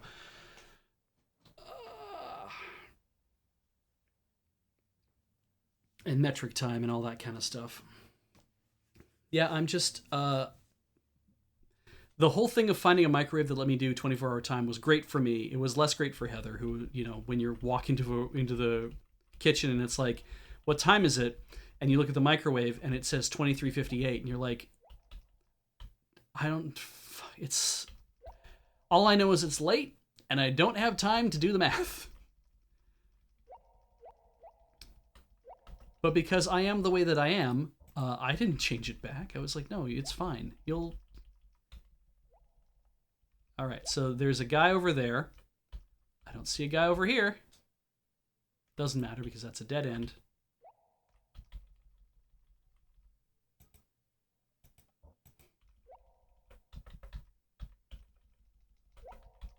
There. Oh, not safe.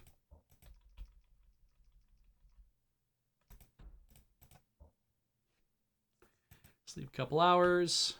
That's actually, hang on a second.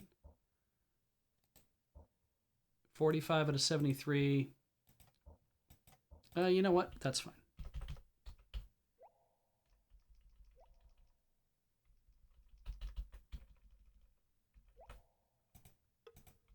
Attack. Oh, I see. Well, you are you.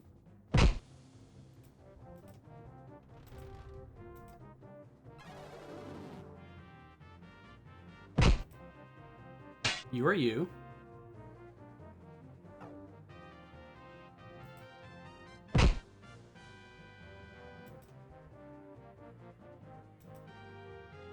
Dog. Good.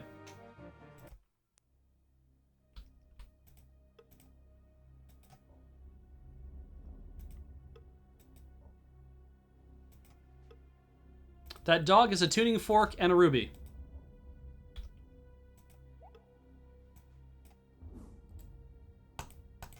Ah, that's where all the rations are hiding. Okay, so this is the it. This is the last of the, like, I should be able to enter here and start doing things. The hallway widened. In a few moments, the path turned, opening into a large chamber where a dragon lay curled in the ground.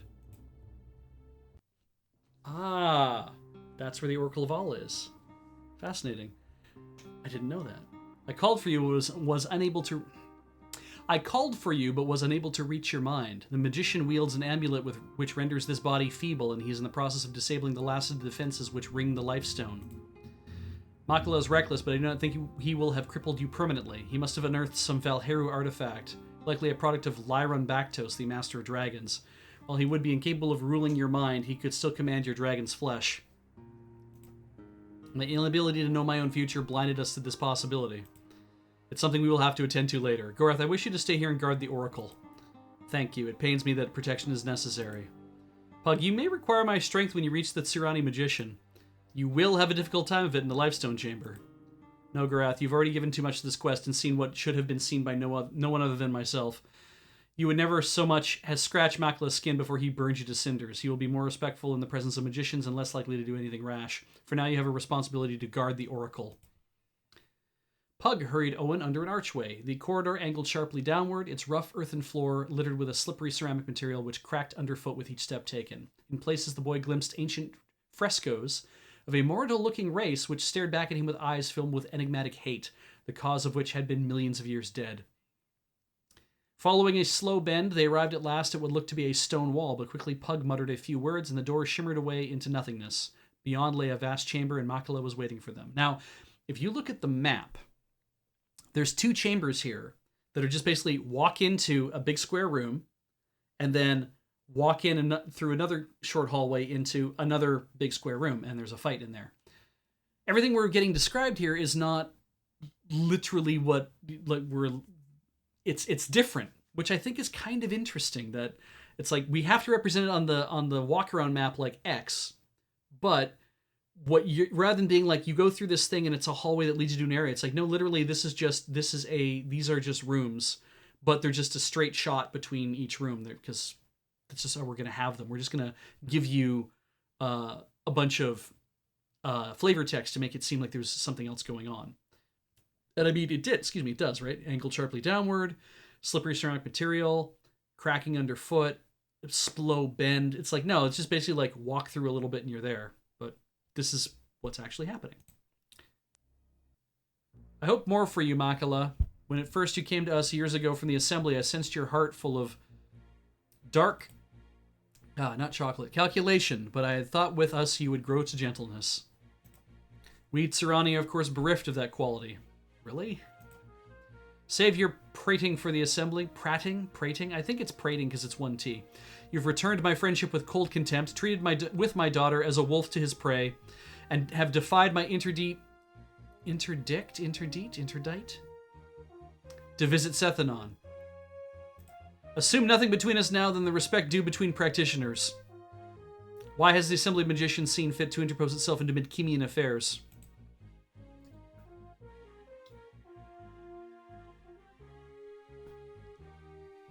As a whole, the Assembly was unable to reach consensus on this matter. They hesitate to dabble in matters that might arouse your ire. Otherwise disposed with a small problem concerning House Akoma, they decided those who felt this investigation necessary could conduct it of their own volition. I undertook that responsibility.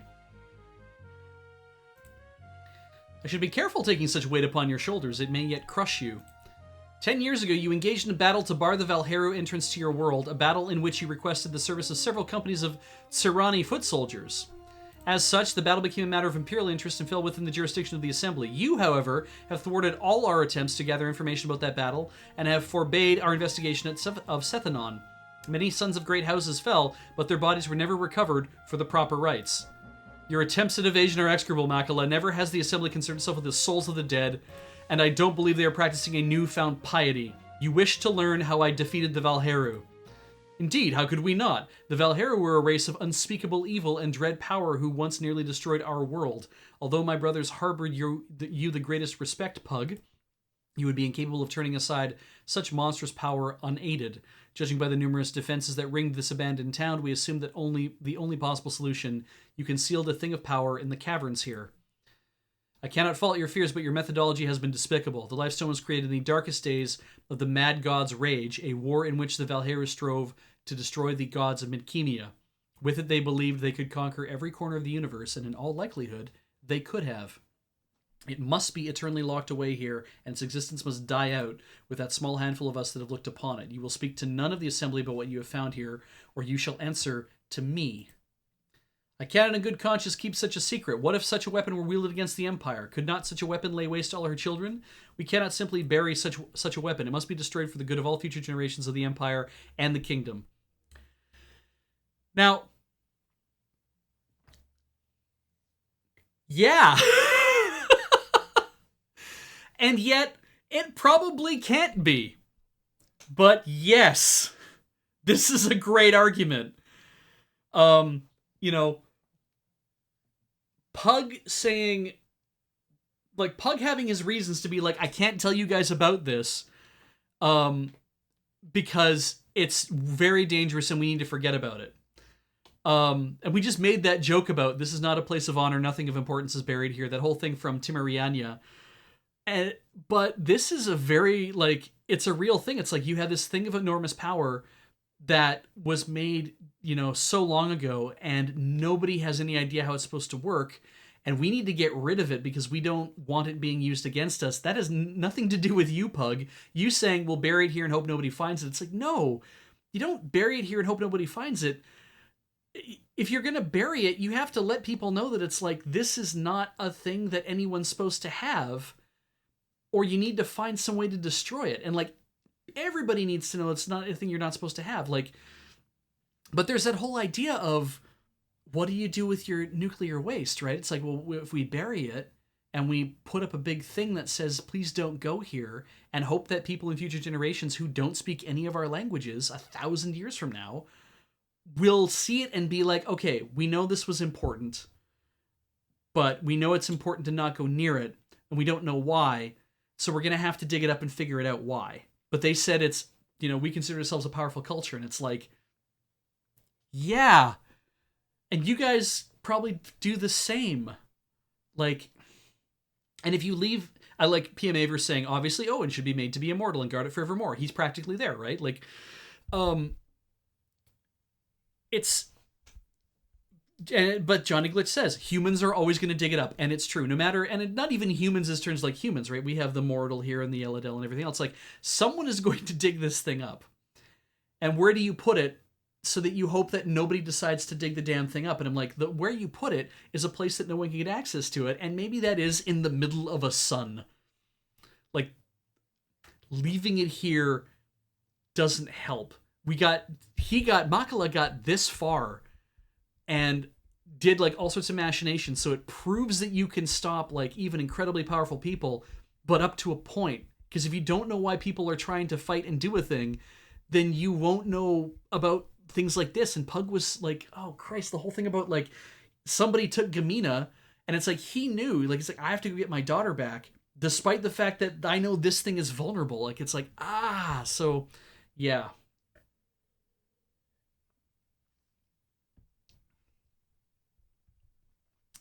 Though, yes, I like what Plummeting Sloth says. Well, if the rest of the game is an indication, if you don't want anyone to touch it, put it in a word lot box and add a spy note. No one will ever touch it at that point.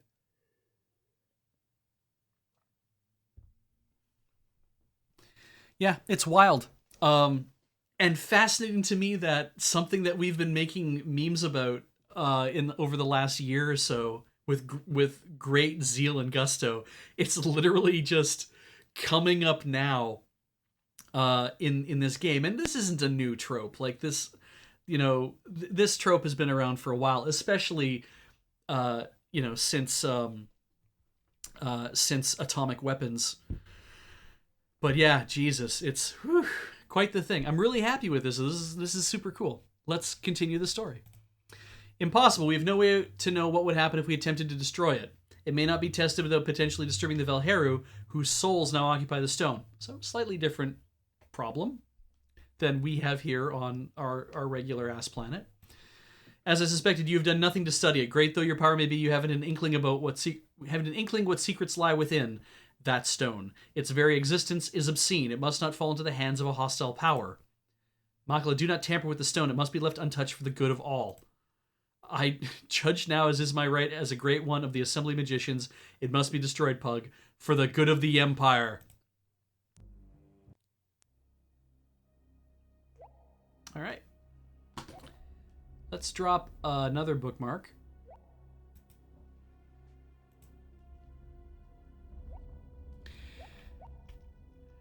We're in this room. There is that way out. This way will actually lead us to the other space. So I'm just going to check the walkthrough because we're so far through.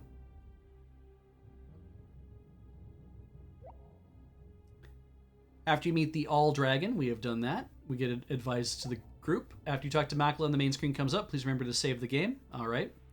I bet you that's because something is bugged about this whole process. So let's make an actual ass save.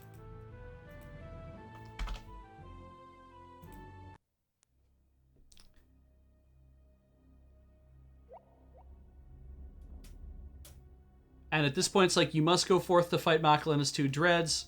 There's all sorts of suggestions about how to handle the combat.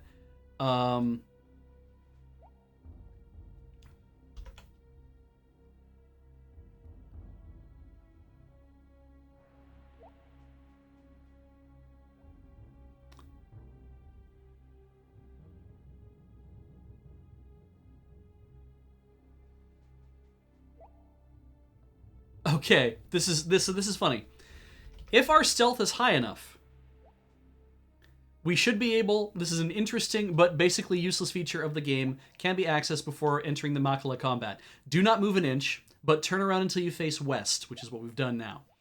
Here's the corridor back towards where you came from, but it's into the Dragon's Room, essentially. The Oracle's Chamber. If your stealth is very high, and if you cast the Dragon's Breath spell, you can go back, because that Dragon's Breath makes fog. You can go back, re-enter the Oracle's Chamber, and find 3 chests. 1 ordinary, 1 locked, 1 trapped. Disappointingly, their contents are extremely basic. Restoratives, herbal packs, rope, torch, unfortunate flux, etc. I largely think that we don't need to do that, and yet we've already put a save down. So why the hell wouldn't we? Let's do, let's see, 10 minutes. That's 50 minutes. That's a lot of fog. Pug watched with amazement. Thick clouds of fog were rolling out of Owen's mouth as though some terrible fire was burning away inside his stomach. The smoke was rushing from his mouth in a horrified panic to leave his body. In less than a minute, the air is completely covered it with a dense fog. Damn. Nope. Our stealth was not high enough.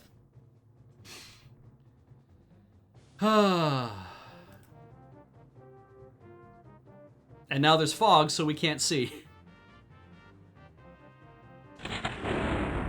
Lightning underground? You piece of shit. Alright. So, unfortunate flux right off the bat. The stone is in the way. That's a pain in the ass. So now,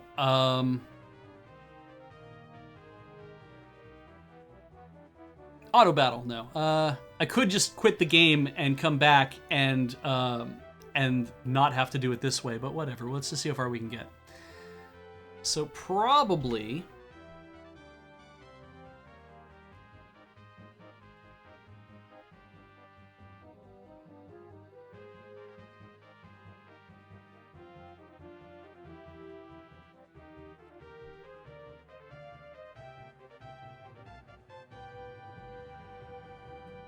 Okay.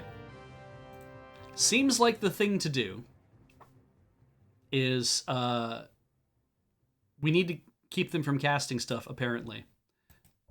And we had a means of doing that. Who has it? No one has it. Well, I'm going to cast the Infinity Pool now. A bloody rayed ball of energy rose from the pendant, hovering inches from the end of Owen's nose, as if awaiting a command. Unsure of how he understood its intent, but nevertheless understanding, Owen concentrated his thoughts on the deadliest spells he could remember. Let's start with Fetters of Rhyme, because if we can freeze Makala in place, that might help. I'm standing behind a stone, and I can't see anything. That didn't go anywhere. What does Pug have?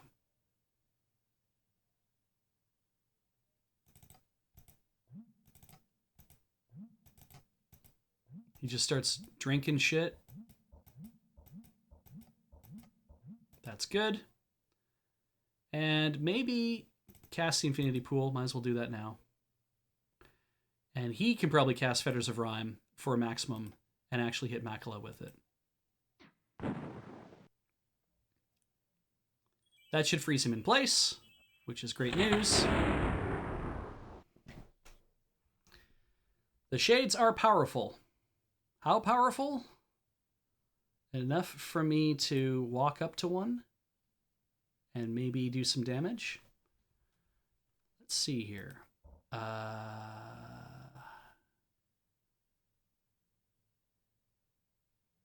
Could try Firestorm.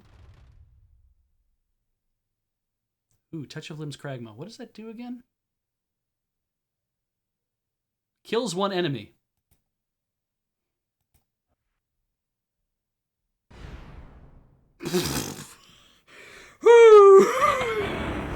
Okay. Right.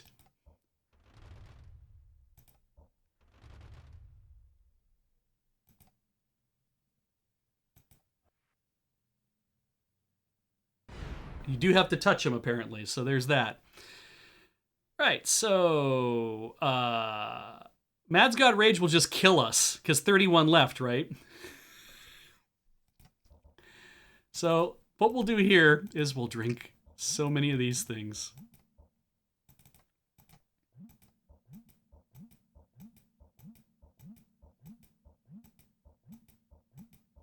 That's good. Why not cast Mind Melt? Using the ring as a focus for his power, Pug found that the words of a strange incantation were appearing in his mind, each setting his thoughts ablaze as he spoke them word for word. Frantic, he turned upon his enemy and sought to channel the hurtful energy elsewhere. I guess maybe you get hurt a bit by doing it? Let's see.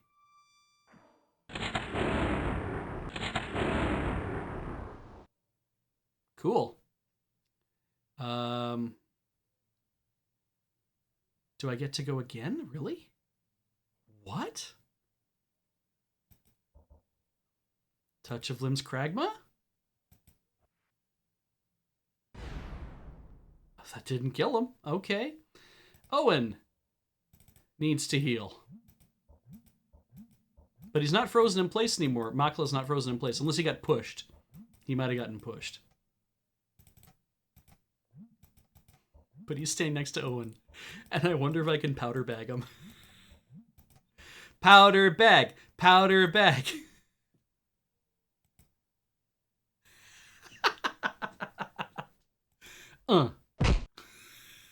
Okay. We got lots of stuff. Grief of 1,000 Nights, Despair Thy Eyes, it'd be good if that would work. Unfortunate Flux, Thoughts Like Clouds.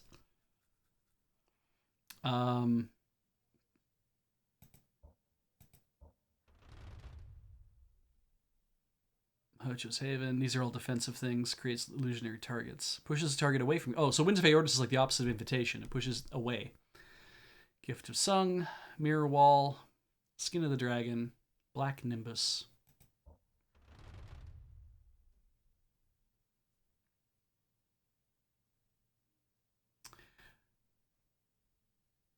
I mean, yeah, confuses enemy spellcasters might not be a bad idea. Makala is apparently immune or partially immune to a lot of spells.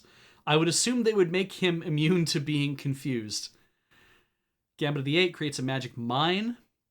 Oh yeah, one of the favorite things they say in here to do is place Gambit of the Eight mines around him, and then use Winds of Aortus to push him into the mine. Which is, I think, very funny.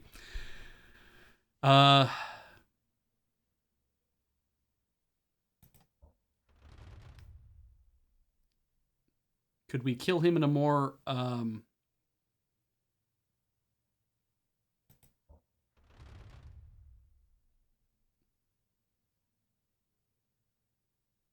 Yeah, you know, we haven't done the mines thing ever, so it might be fun to do. Let's just... Gambit of the Eight creates a magic mine. Okay. Oh, I can't push him into it. Oh, but I can do that. So Gambit of the Eight. Owen has to take a step back. We do another one because he's at the edge of the thing, so he can't move anywhere but into these things. And then Owen, who has other spells, has Winds of Aortus. There it is. Can push the target away into a mine. And only needs to do it for one, I think.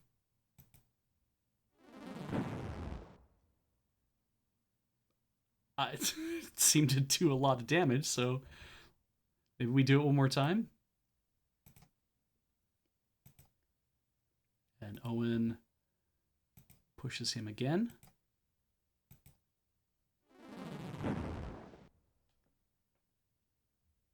It's like 89 or something. Pug needs to heal. Let's have Owen do the... See, I feel now what we're doing is just kind of cruel because we're just playing with our food, right? And let's have him do the pushing of people around.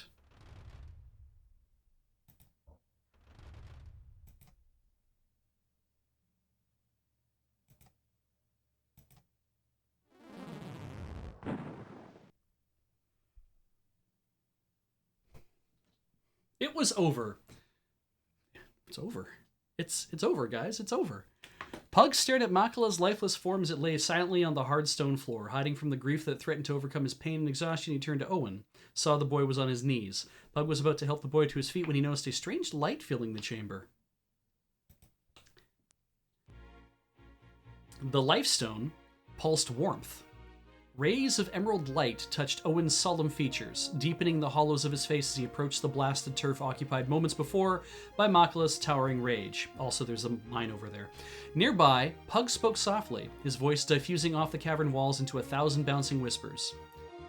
It may be difficult, Pug said, but don't judge him too harshly, Owen. I've performed acts nearly as monstrous in the name of common good. I find that hard to believe, Owen replied. You're a good man. So was he, in his own way. Loyalty can sometimes misguide even the finest of men. Both magicians flinched in unison as muted sword strikes erupted in the corridors outside the chamber. With startling rapidity, the sounds approached, dissolved into pattering, desperate footfalls and howling, half-screamed oaths. Watch yourself, Pug shouted across the cavern. Someone's coming! Harried by a shadowy assailant, Gorath backed into the chamber, his sword flying in a defensive arc before him. Repeatedly, razor-like fists flashed out of the darkness to challenge him, but he skillfully turned the attacks to his advantage. Finding the rhythm of his opponent, he feinted right when he was expected to move left, and a warrior barreled past him. Delicon! Owen exclaimed. Tripped up by Gorath, the immortal leader crashed to the ground, snarling all the while in slavering fury. Attempting to rise, he slashed upward with his gauntleted fist, but brutally Gorath stepped inside his guard and delivered a rain of heavy kicks until the older warrior fell quiet. You have a sword, and you're kicking this man. I suggest you lie still, Gorath snapped, wiping rivulets of blood from his face. I may decide to kill you yet. We are on LDVII, or 457.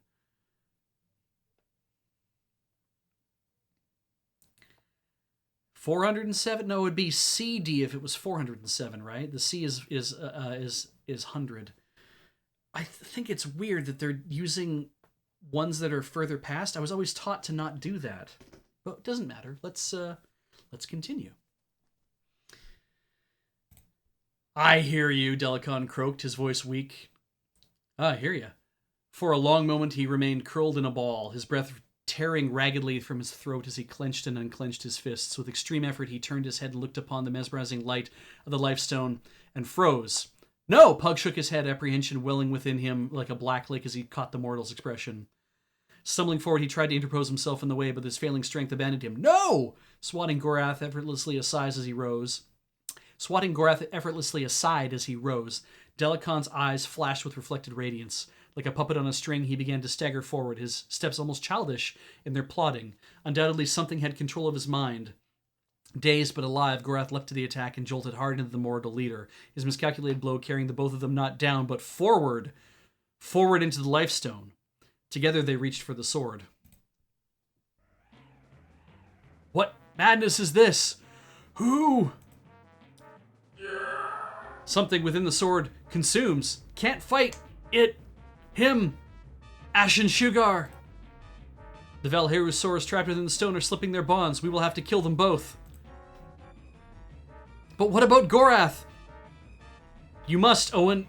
Evil. Can't fight it. Him much longer. Can't hold him.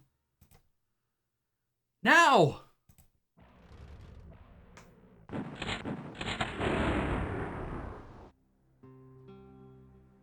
Owen stared blankly at the lifestone. We killed him, Owen said, a bitter hurt in his words. He came to the kingdom to warn us, and we killed him. Don't be petulant, Owen. This isn't the time for it. Glaring at Pug with shock, Owen opened his mouth to reply, but found that adequate words failed him. Angered, he turned as if to leave, but felt the master magician's hand on his shoulder. Wait, Pug said, his voice more gentle than it had been. Meeting the boy's hateful gaze, he motioned for him to stay. You must understand, Gorath was dead the minute he touched the sword. If we had hesitated another moment longer, both he and Delacon would be dead, and an unspeakable evil would be loose on our world. When Delacon began to change, you could see the Valheru were attempting to mold them into a form they could use. Do you remember the terrible devastation we saw in Timariania? That would be a paradise compared to the lives we would lead under their dominion. I'm telling you this because you now have knowledge and abilities which come with terrible responsibilities. You'll have to make decisions far worse than this someday if you continue down the path you're on. You're going to have to learn to think before you act, but never to regret your decisions, right or wrong. Otherwise, you will slowly begin to not make decisions at all. But how can I know which are the right decisions, Owen asked. How can I be sure? Pug squeezed his shoulder. You need to live to a ripe old age to know that, and I'm not nearly old enough to have an answer. All I know is what Macros the Black once told me. He said that to train those around me well, to make them powerful, but also to make them loving and generous. I see those things in you. Oof.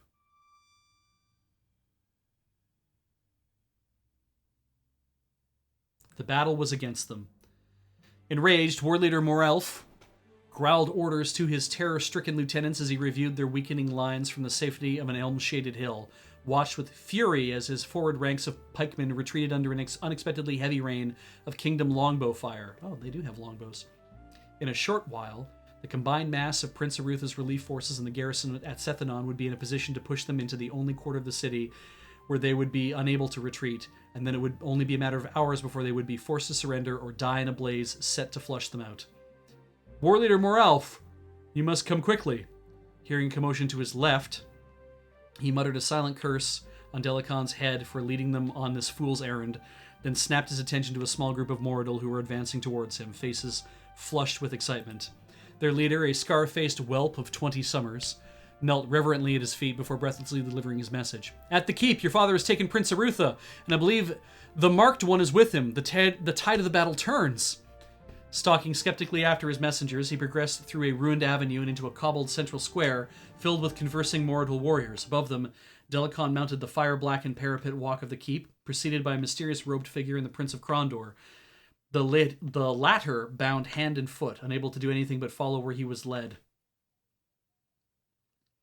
Brethren! Silence fell over the square as the robe-clad figure stepped past Arutha and Delacon and into an archer's turret, a hand placed over his right breast.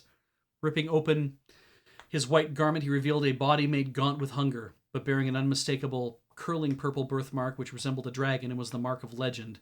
Instantly a chant rose among the Moradil warriors, many of them falling to their knees in ecstatic reverence. I have returned, O my children! Myrmindamus shouted from the battlements, revealing a glittering sword of gold, its hilt set with stones of lapis.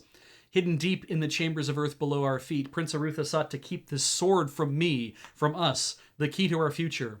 For 10 years he imprisoned me in the bowels of this hell against my will, but you have freed me, he said, sweeping the air with the sword.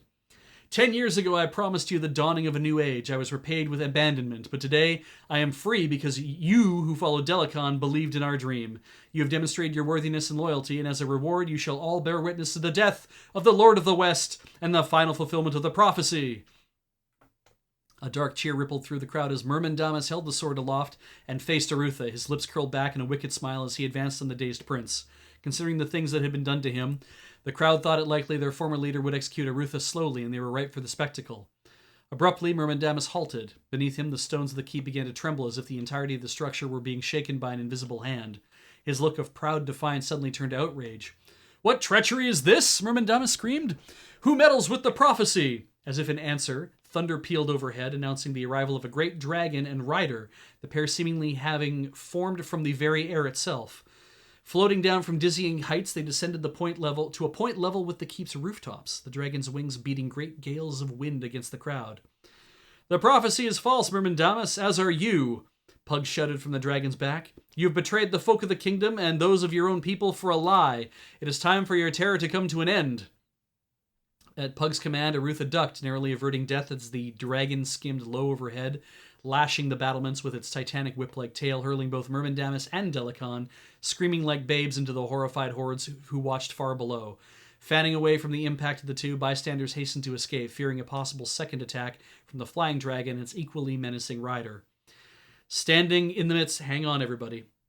Standing in the midst of the crowd, Morelf looked on, void of pain or fear, his voice calm and clear as he addressed a goblin lieutenant who stood near him. "Gather your kin and call the retreat. Lord Morelf, we may still win. Lead us!" Collaring the green-skinned creature, Morelf lifted him off his feet. "I now lead the nations of the north, and my first command is that I shall lead us home. Call the retreat." Morelf spat, hurling the goblin backwards. "The day is theirs, but I must see to something first." Disregarding the panicked warriors who sought egress from the square, Morelf picked his way over the burning rubble to where his father lay dead, his wolfish eyes reflecting only the clouds of smoke which drifted through Sethanon. For all his father's grand schemes, for all the things he had thought to accomplish, he was nothing now, nothing but a hulk of dead flesh. He had been a fool to trust the Tsirani magician. Leaning over the dead body, Morelf snatched up the golden sword, which Myrmendamus had retrieved from the caverns below. Although he knew very little of the prophecy which had inspired both his father and Myrmendamus to their deaths, he had no intention of wasting what little they had gained in the battle. Perhaps when he had returned to the Northlands, he could still find a way to harness the power of this artifact, assuming he had any powers at all. "Morelf!" Turning, the mortal war leader had no time to react before the lightning-quick assassin was upon him, driving a knife skillfully through his left eye and deep into his brain, killing him instantly. Without a sound, he crumpled to the ground across his dead father, dropping the sword even before he could raise it.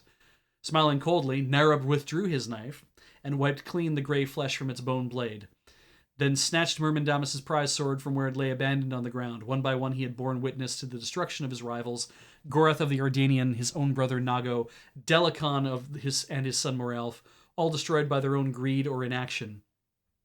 Now there would be the matter of dealing with the bitch Lialan, who had been Delicon's mate, and then he might even claim the throne of Sar-Sargoth for himself. Assuming no bastard get of the former war leader claimed the right. It would be of small consequence, however, for now he possessed what they had all sought. Assuming he lived, he would learn to exploit his newfound advantage. Resheathing his knife in his boot, he spotted a slow-moving band of Mordor limping towards the Dimwood, and he hurried to join them, blending in with the crowd in the same manner in which he had come to Sethanon, as an unrecognizable face in the mob of the beaten and the angry. Arutha watched with mild wonder as Pug conjured the prince's duplicate into non-existence, then just as quickly eliminated the remarkably lifelike delusions of Delicon and Myrmendamus, who laid crumpled on the ground below the keep. The corpse of Delicon's son would have to be removed later by less arcane means. The fact that we saw Delicon die, that he was standing out there with Myrmendamus, and we also know that Myrmendamus wasn't down there, it standed to reason that this was probably an illusion of some sort. But it wasn't clear because it's like, well, are we reading a chapter out of order? Like, what's going on? But then when Pug appears in a dragon, it's like, oh no, that was all. Sure, yeah.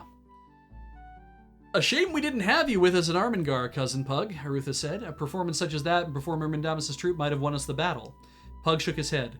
"Spectacle won't win your battles, but at least it may prevent the Dark Brothers from plotting another attack against Sethanon.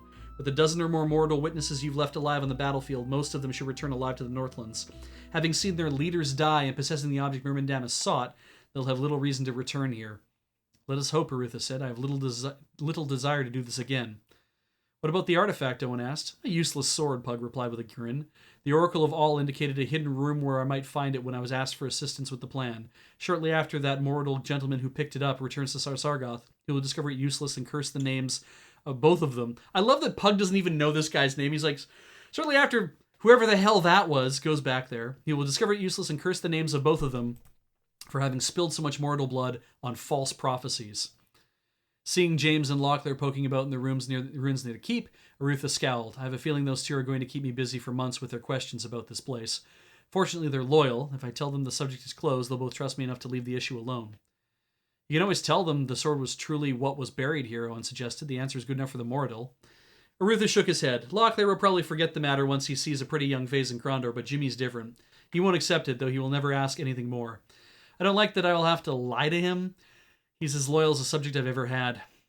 What about the Sirani, Owen asked. Nodding, Arutha seemed equally concerned with Pug's answer. I like Owen's being like our medium in here, right? He's like, we have a lot of questions from the people who played this game. I shall have to talk with them. A well-respected member of the Assembly of Magicians named Hochopepa, Hochoshaven probably, Hochopepa, already knows something of the event, and he will help me assuage their fears, Pug said. Thankfully, they will have their hands tied with another bothersome individual at the moment. Satisfied, Arutha said his farewells and moved off to be of assistance in evacuating the remaining soldiers from the area, fearing that some might become too curious and discover things best left unfound. While watching the prince depart, Pug smiled quietly to himself, gaining Owen's attention. You seem pleased about something, Owen said. What is it? You will note that the prince said nothing about your silence, Pug said. You know the secret of Sethanon. In all of Midkemia, only Prince Arutha, King Liam, Duke Martin, Thomas of Olvander, and myself truly know what lies beneath our feet. As if to reinforce the point, Pug tapped his staff at Owen's feet. What are you saying? Smiling, Pug began to lead him down the winding path towards the city's smashed southern gate. What that means is the prince expects me to guarantee your silence. That will be difficult to do. With you in Tiburn and me at my Academy of Magicians at Stardock, it will require that I make a number of long and tiresome journeys for the sole purpose of ensuring you keep your silence. It seems a waste of time.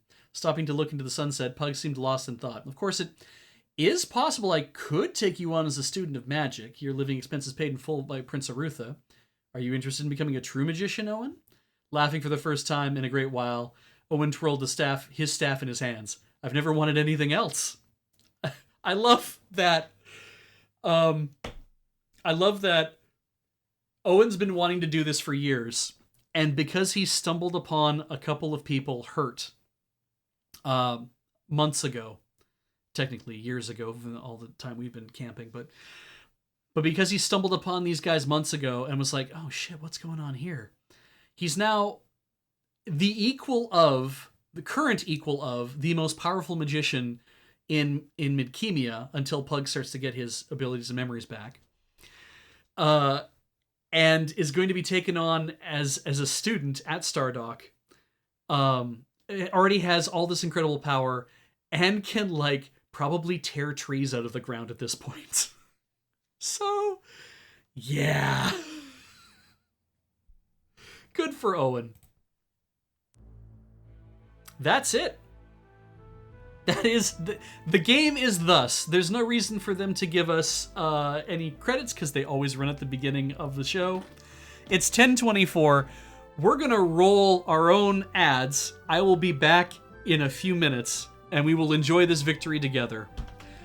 Please enjoy these commercials. Celebrate and chat. I'll come back and celebrate you in a few minutes.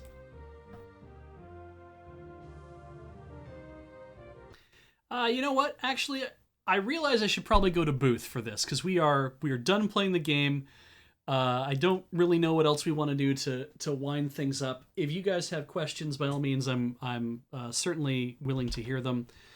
Let's go through a little bit of the help web actually, which has been very valuable to me. It's on the Wayback Machine. A remarkable resource.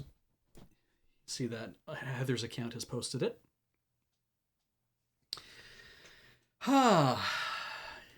Congratulations on finishing Betrayal. I love this here. Once Makla has been killed, the final installment of the story will be played out. Watch carefully. Congratulations on finishing Betrayal at Krondor. Please be aware that you may have missed a lot of the game and story unless you've strictly followed the walkthroughs and checked all the options. Building on the experience gained from your first time through the game, a second and even a third time may yield additional satisfaction. The game is extremely replayable. I mean, if you haven't followed the walkthrough, I would agree. There's me getting to discover all of the little chapter 1 bits that are available because you went to certain areas is super cool. The webmasters received dozens of letters from Betrayal at Krondor fans who confess to having played Betrayal at Krondor repeatedly. The current record is 7 times as of whenever this was written. This is 2011, but really I think this was last edited in 1998. If I click next, it takes me back to chapter 1, so that's not a thing I need to worry about. And if I go home from there, there's probably nothing else I really need to do in this space. So let's see the chests that were there's a normal chest, a lock chest, and a trap chest. Seems to be the ones that we missed were the normal chest was a rope and 4 rope and 3 torches. It looks like the locked chest that we would have missed because it was whatever else was Potion Noxum of 2, 12 herbal packs, and a copy of Unfortunate Flux, in case you hadn't found the other copies of Unfortunate Flux down lower. And then the trapped chest, I believe, the one that we missed,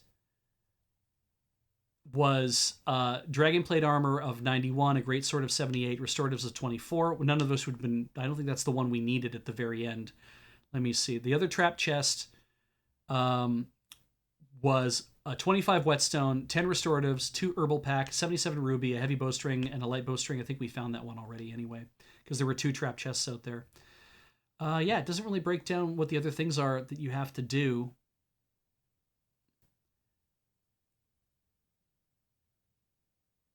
Oh, I see. In order to make it out of the Lifestone Chamber, you need a minimum of 90% stealth and also cast Dragon's Breath for fog. And yeah, there was really nothing in there that mattered. And that's all that was there.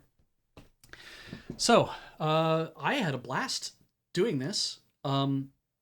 And was really happy to be able to play this. And I actually was thinking about this the other day. Is it the kind of... we talk about this I had a chance to talk about this. And it's like, this made me feel, it didn't put me back in mind of being young again, like being the age that I would have been when I would have originally played this. I didn't ever feel like, hey, isn't it boy, it certainly feels like I'm X old. Like I'm 17 again. It's a long time ago. Holy shit. Not feeling like that. And yet, because there was so much of the game that I didn't get a chance to uncover, it's like, so how do you feel about that? And I'm like, well, getting to play this game now and actually have an experience as much as I have of like other media and stuff, and you know, the other books I've read since then. Like, I think when I played this, I hadn't read Dune yet. I hadn't read Lord of the Rings yet. I hadn't read a lot of other stuff. I hadn't played a lot of D&D games. I still haven't played a lot of D&D games, but I haven't done a lot of other role-playing outside of that. There's a lot where I'm like, getting a chance to play it now, obviously filtered through a brain that has spent a lot of time in university and meeting a lot of different people and consuming a lot of their media and learning a lot about other things. And so, yeah, it's a lot of... It was very interesting to get to do this now, and probably would feel very differently than having played it back then. Starting the game from chapter 1, because I had done that earlier, but only played up to like chapter 4, chapter 5. It feels like I've kind of incrementally been trying to play this game and restarting as I've gotten older. And it's a lot of fun. I think the books too, the Remedy Feist books are a really good, like, they're a very good sword and sorcery kind of epic. Taking that great kind of fantasy elements of, here's a boy who's, here's Pug. He's the main character of the first book. He's a kitchen boy from Cryde, but he has, glorious purpose. He has an amazing destiny.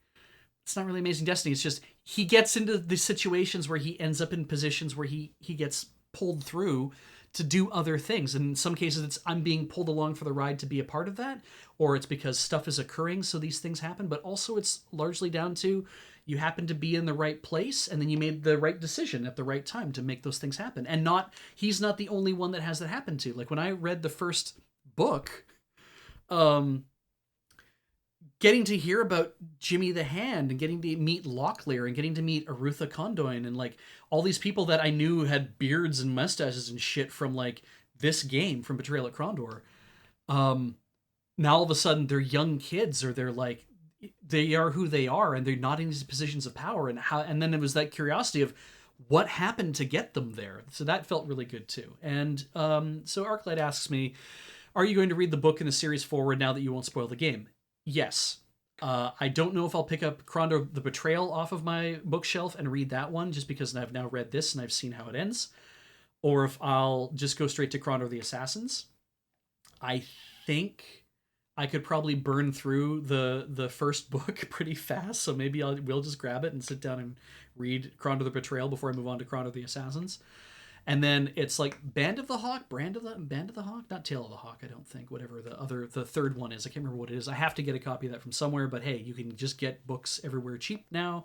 It seems, especially books of a certain age. And I will probably try to read through the rest of the series slowly over time. I have enjoyed seeing it.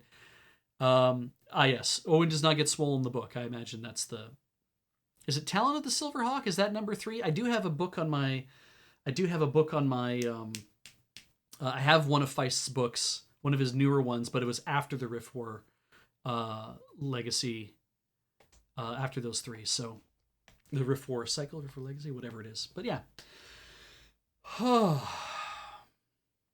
Does anybody else have any thoughts or just things you want to discuss about this game? We're not going to spend a lot of time here. I do want to wrap this up because I don't want to just have people sit and not be like, now we're just listening to Beach Talk for a while.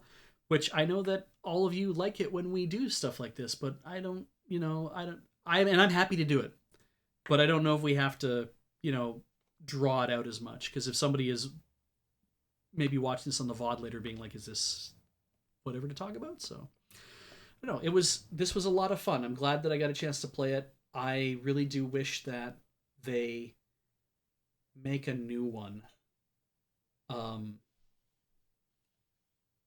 And I don't know what that looks like because I think in a way it would be lovely to see somebody take this and make the upgraded version of it like the dude was doing in Amazon's Lumberyard, where it's like I'm going to teach myself Lumberyard by also using the current by using something that I'm very familiar with that I worked on a while ago, and then but not re-implement all of Chapter 1, clearly, because it's like, no, just the section of Chapter 1 you would need to be involved in. Probably nothing about, like, I need to re-implement the entire goddamn map. Because I'm like, if you did that, if you re-implemented the entire map, you have essentially set up everything you need to do to implement the entire game at that point, right? So it's like, Corflux asks, are the Road Quest water bottles sold out again? Yes, however, I know that they have arrived. They're just needing to be received.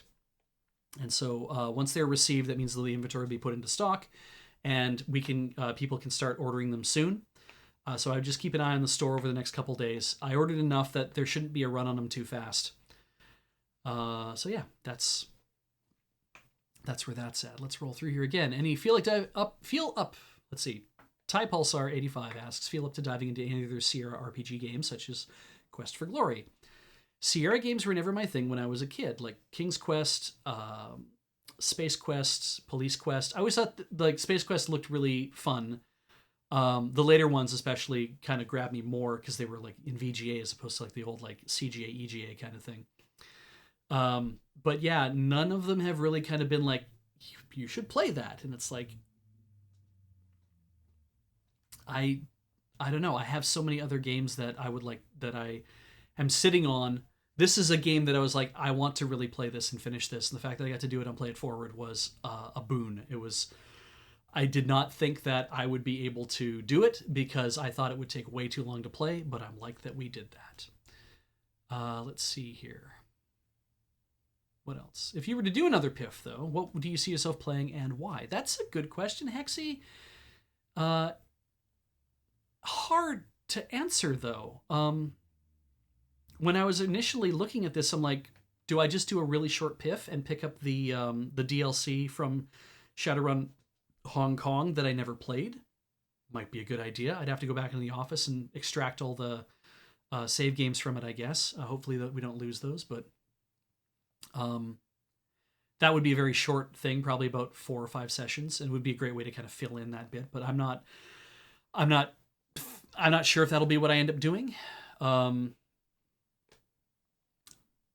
It's hard, right? Like, Heather's playing all the Paper Marios right now, but not like in order. She's just interspersed other games in between them as well.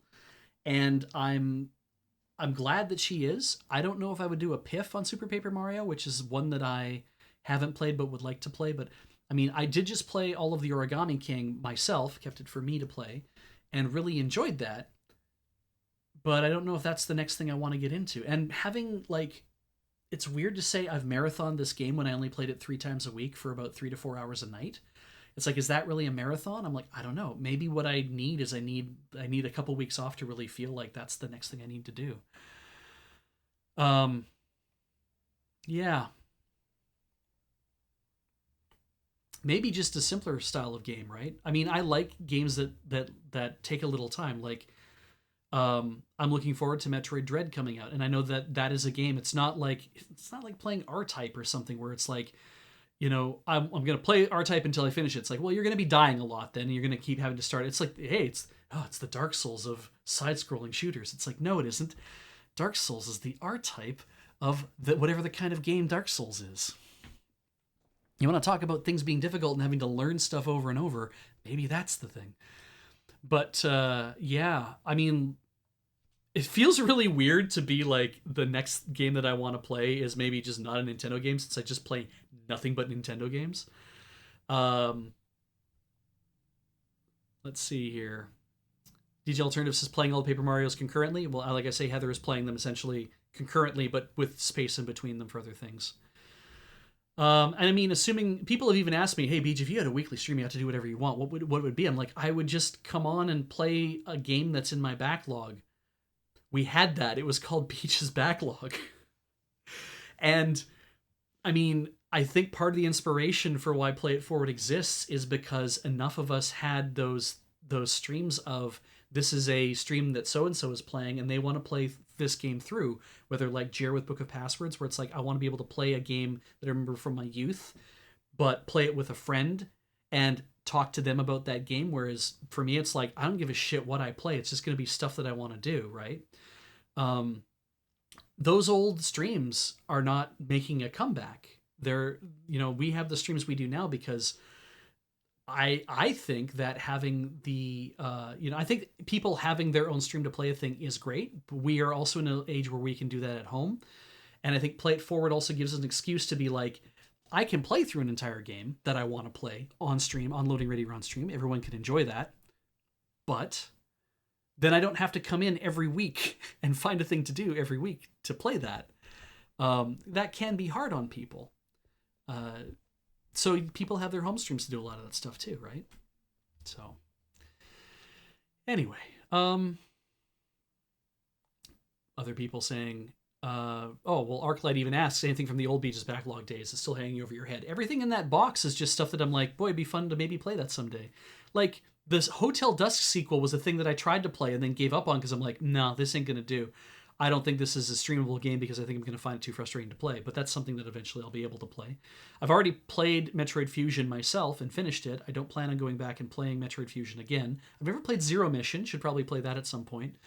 Will I play that on stream? I don't know. I'm starting to feel like what I would want to do to play on stream is play games that aren't going to take me 20 sessions to get through. And in fact, I don't even know how long this took now that I'm thinking about it. I didn't look to see if I made it farther than Death Stranding did. But yeah, Fusion was a fun game. I should probably play it again to remember how the story worked. That might be worthwhile. Flat Luigi asks, speaking of Dark Souls, would you think about playing A King's Field? I've never heard of it. I don't actually know what it is. And yeah, the Doodles mentions other folks probably have ideas for PIFs, and it's true.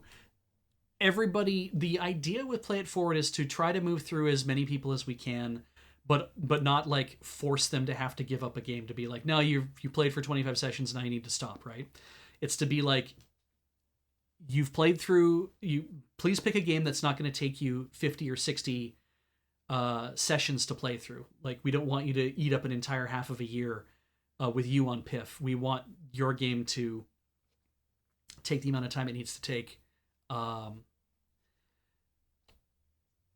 And other people are, waiting to be able to play stuff. Let's see here. Looking at other things.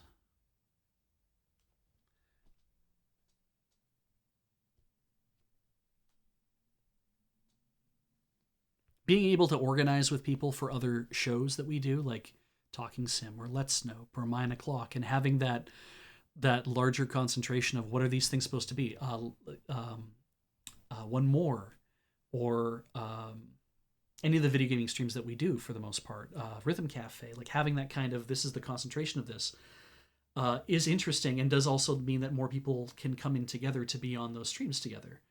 And it's not to say that none of us miss having our own personal time that we did our streaming. It's just that the company was like, let's try this other approach and see if that actually attracts more people in or not. So yeah. Still looking at stuff here.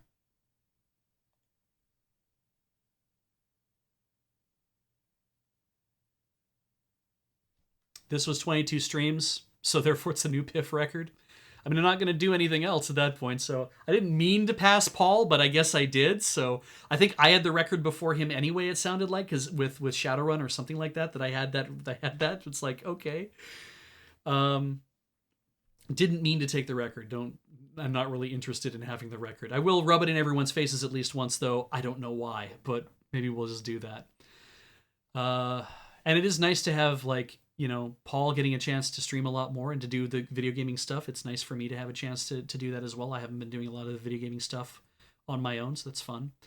Is there kind of stream you wish could be a part of Lur's rotation? I don't have anything in my mind where I'm like, I would like this kind of stream to be in. I'm really happy that Can't Draw Horses Club got off the ground. We've talked for months upon months of how do you do an art stream, and how would we do an art stream?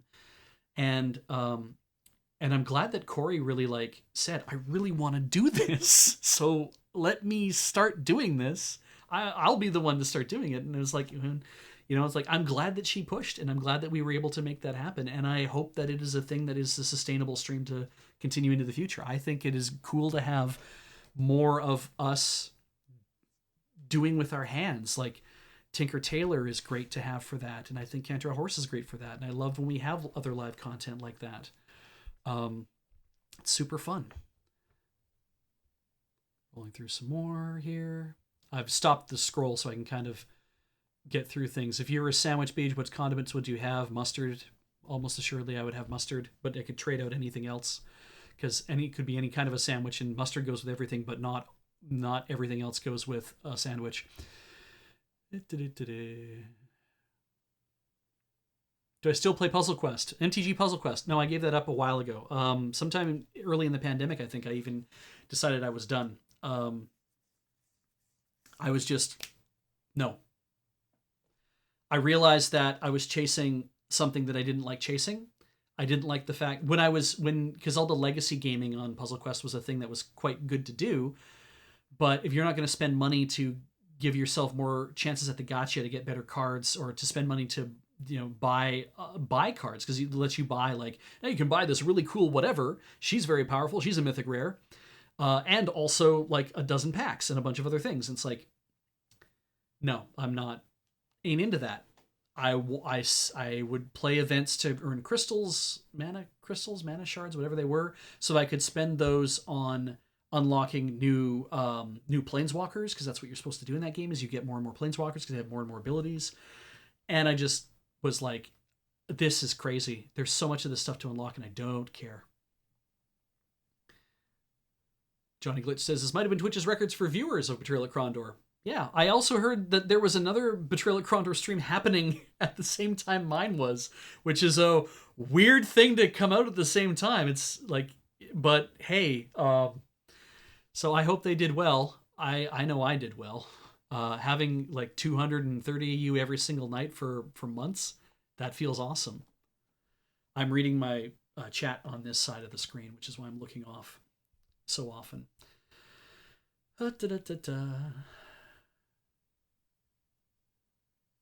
Yeah, that whole Vector Zero says Pug's daughter Gamina versus Paul Atreides' daughter Ganima. Similar powers, similar fears of turning evil, intentional callback by Feist. I wonder.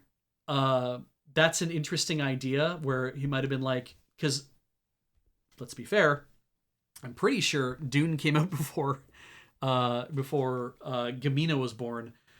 And I imagine there might have been some influence there of what am I going to call this character, and then they just like I like Gamina, so that's what they went with, and it's like, oh well, that's very similar to Ganima. Let's see here. Still here, huh? Still here, answering questions from chat. How do you feel about critiquing a game when it's played on a sponsored stream? I feel that if somebody is sponsoring us to play something, really, or rather, no, you know what? Let's get even more general in this case.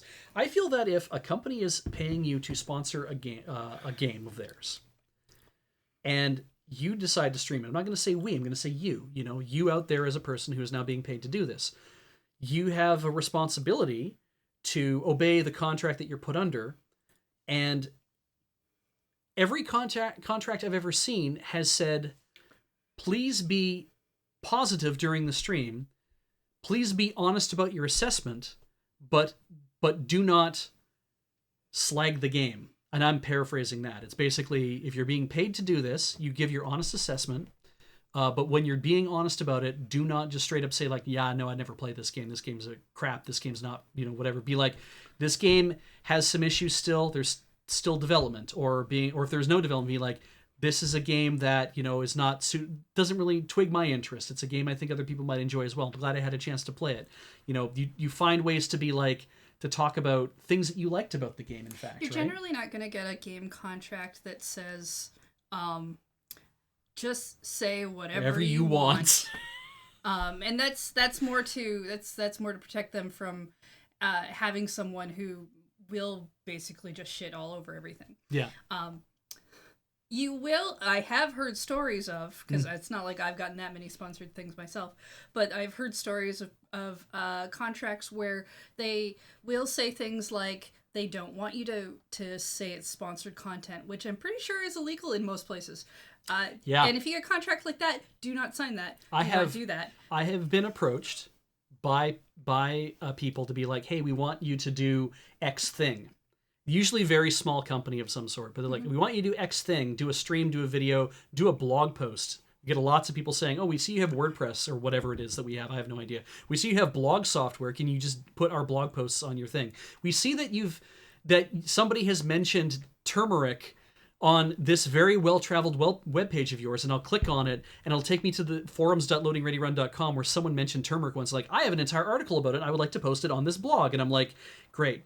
But a lot of times, yeah, I will get things where it's like, please don't tell anybody it's sponsored, because why would you need to do that? And I'm like, because it's the law?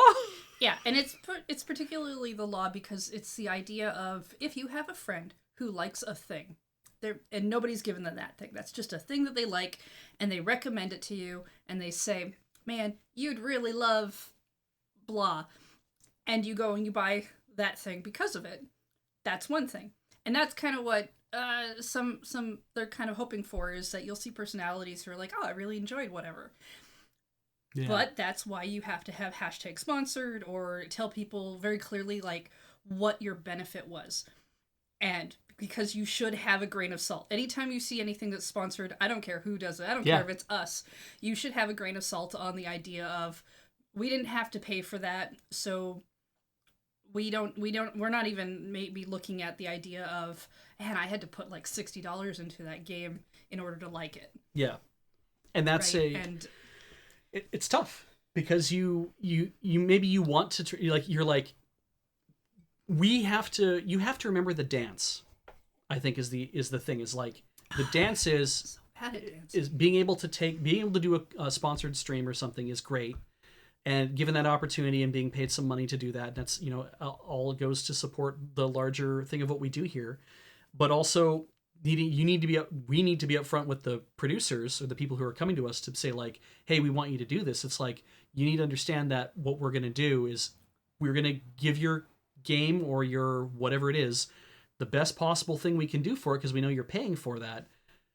But there are limits. Like, there is stuff that I don't think we would ever, like, I don't think we'd ever do online casino stuff. Maybe we would if it was like a particularly good online casino that was like fair and trustworthy and whatever. But I'm even like, then, I would be pretty against that myself personally. On a real personal level, you would never find me anywhere near one of those. Yeah, and I think that means that you guys are going to understand that by watching us do something. It's like, well, it says sponsored, so we know that they're going to be positive about it. They're just not going to be like, it's like sloppy tongue action all over the whatever it is that they're doing, unless we really feel that the whatever it is we're playing is sloppy tongue action. I got a and this personally, this is not to do with Lure, because I do my own streams, so I do get emails sometimes that are like, hey, we'd really love it if you told people this thing. I got a thing once that was like, we would like you to tell people to download this extension, and everything is free and everything is amazing and no one has to pay for anything, and the more the extension gets downloaded, the more money you'll make. And I'm like, well, this sounds like a scam. Yeah, I don't want to tell anyone that. I ain't doing that. I'm not even responding to this person. Sometimes we get offers to do stuff where we're like, that sounds interesting, let's look into it some more, and you find out that there's a whole bunch of like, please install this on your YouTube and add this bug and add these other things and add these other stuff, and it's like, oh shit, a lot of work. Dude, that's a lot of work. That's not I don't, and you're not even guaranteeing us money. You're saying, we'll pay you this little bit, but you can make up to this. And it's like, not even for this. And seriously, no shade on people who do sponsorships. I mean, get paid. But the sponsors that you see that are like, our game is a free game, like Raid Shadow Legends stuff, or it's like, oh, the amount of money that most people who make money off of like something like that make more money based on how many people download the thing. And so you'll see people say that. They'll be like, hey, I need, like, go check out the game, and that's part of their sponsorship. And I don't think that's necessarily a bad thing, but I don't like asking people to go and do things. I like people just giving me money for doing the thing that I did and not try, because it feels like commission sales to me, and I did not enjoy having to do commission sales when I worked at a store, so I don't really want to do them for a stream either. Yeah. Like, and that's a personal thing. Now, this is a swerve off of this now. All right. While we're just talking about things, in a mail time, it was mentioned you have opinions on packing. Care to share those opinions? Oh God, we'll be here all night. As someone who works in the mall, I'm curious. There is, I mean, in the short form, I guess you start with, don't pack your stuff in a box that's way too large, and that's hard sometimes, right? Sometimes you need to pack your, like, I got a box one time that was like big. We've all had this, right? I've got a box that was like this big that felt like it had nothing in it. And when I opened it up, it was my shoehorn, because it was the only box they made that could fit the shoehorn from corner to corner. And they had to pack it with some other paper to keep the thing from rattling around. But it was like, we don't make and I was like, but you do, you make a packing tube. You could have put my thing in a packing tube, maybe, right? Well, It also, especially if you're buying from stores and stuff, there's set box dimensions that typically end up being cheaper because of the way they could organize the truck. Exactly. So a custom box size, even though it's like maybe a more suitable size for the stuff in it, isn't necessarily great for people who need to ship it for cost reasons. Yeah. I would say your best bet is to look at what you're shipping, consider the fact that it's going to get kicked around, act like they're going to throw it in the garbage with like full force, and then do everything you can to prevent anything in that box from moving or shattering, and maybe just don't send stuff that might shatter. Is also a good. Please don't use styrofoam packing peanuts. If you send us something in mail time and you have packing peanuts in it, I just get really anxious, because I know that it means I'm going to be picking that stuff out of wherever. Even the ones that aren't like styrofoam, like polystyrene, the ones that are like the puffed up kind of things. It's just like, I'm going to be finding these everywhere if I'm not careful.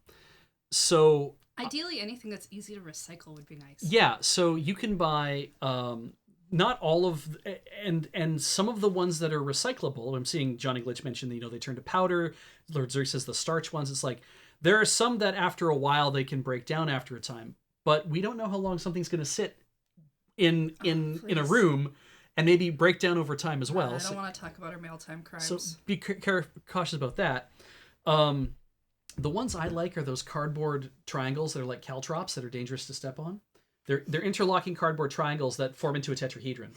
Uh-huh. You've not seen these? No, I know. Okay. The description is weird. Yeah, they're like caltrops. Those I think are awesome, but I think they're more expensive.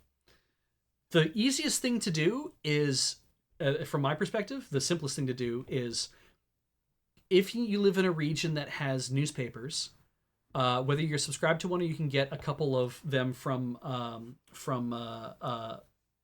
weekly alternatives that are free. Just pick up a couple of those and ball up some newspaper. And when you ball up your newspaper, you have to ball it up tight. One sheet, ball it up tight. Maybe 2 sheets, ball it up tight, right? Really, really tight. As tight as your hands can actually handle doing that. And I know you'll get tired over time because that's why I say pick a small box. And then you put a layer down, you put your stuff on top of that, and then you start packing in all the balled up whatever's around. I've seen people do this where they'll take plastic bags and they'll do it as well, because plastic bags can be pretty good at that as well, but you have to use a lot of plastic bags. And then I have to recycle the plastic bags, which sucks because we don't have an easy way to do that on the island. But you layer on the bottom, you put the thing on top that you're going to send us, or the stuff on top you want to send us, you put stuff all the way around it. You don't put it in loose. You put it in tight. And this was taught to me by my good friend Brian, not the Brian I played Krondor with, but another good friend of mine, Brian, who for a while worked at a eBay distributor, basically somebody who would buy a whole bunch of lots of stuff off of eBay, and then they would split it up into smaller bits and they'd sell the smaller lots off as smaller things. It's an interesting business. And he had to pack stuff all the time, and he learned you make your own box, right? Take a larger box, then cut the box on a certain angle, and you can actually make the box, like cut the sides of it a bit. You make the box smaller. You can cut the box and then form it around what you want, and then form the bottoms and cut off all the extra bits. That's a lot of work sometimes, so maybe it's not worth doing all that. Sometimes what you can do is you can put stuff in a smaller box that you have to put in the larger box, and then you can make the smaller box not have to move around. Yeah. By using other stuff, and that maintains smaller items being more secure. The integrity is there, so you can because it's like that smaller box has everything integral, but it can kind of rattle around a bit because whatever's inside the small box has been kind of packed in. But it's like, but that small box, why not just mail that box rather than sending us a big box, right? It's a price thing. Yeah, because you're right. Sometimes a larger box is cheaper to send. Yes, that's weird. That's what I'm getting at. Yes, like I understand your thing of like send a thing in the box that fits, but at the same time,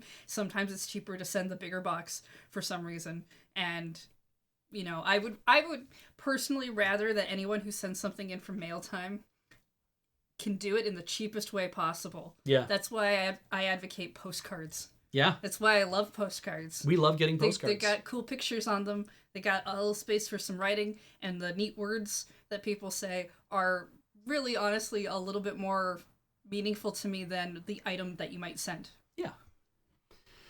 So, yeah, it's largely my thing is if you were going to use compostable packing peanuts, we can probably deal with the compost thing. We have to find a place to dump the compost stuff because we don't have compost in our office, and then we'd have to find somebody who has compost, and we don't have compost where we live, you and I. So me bringing it home might not help. No.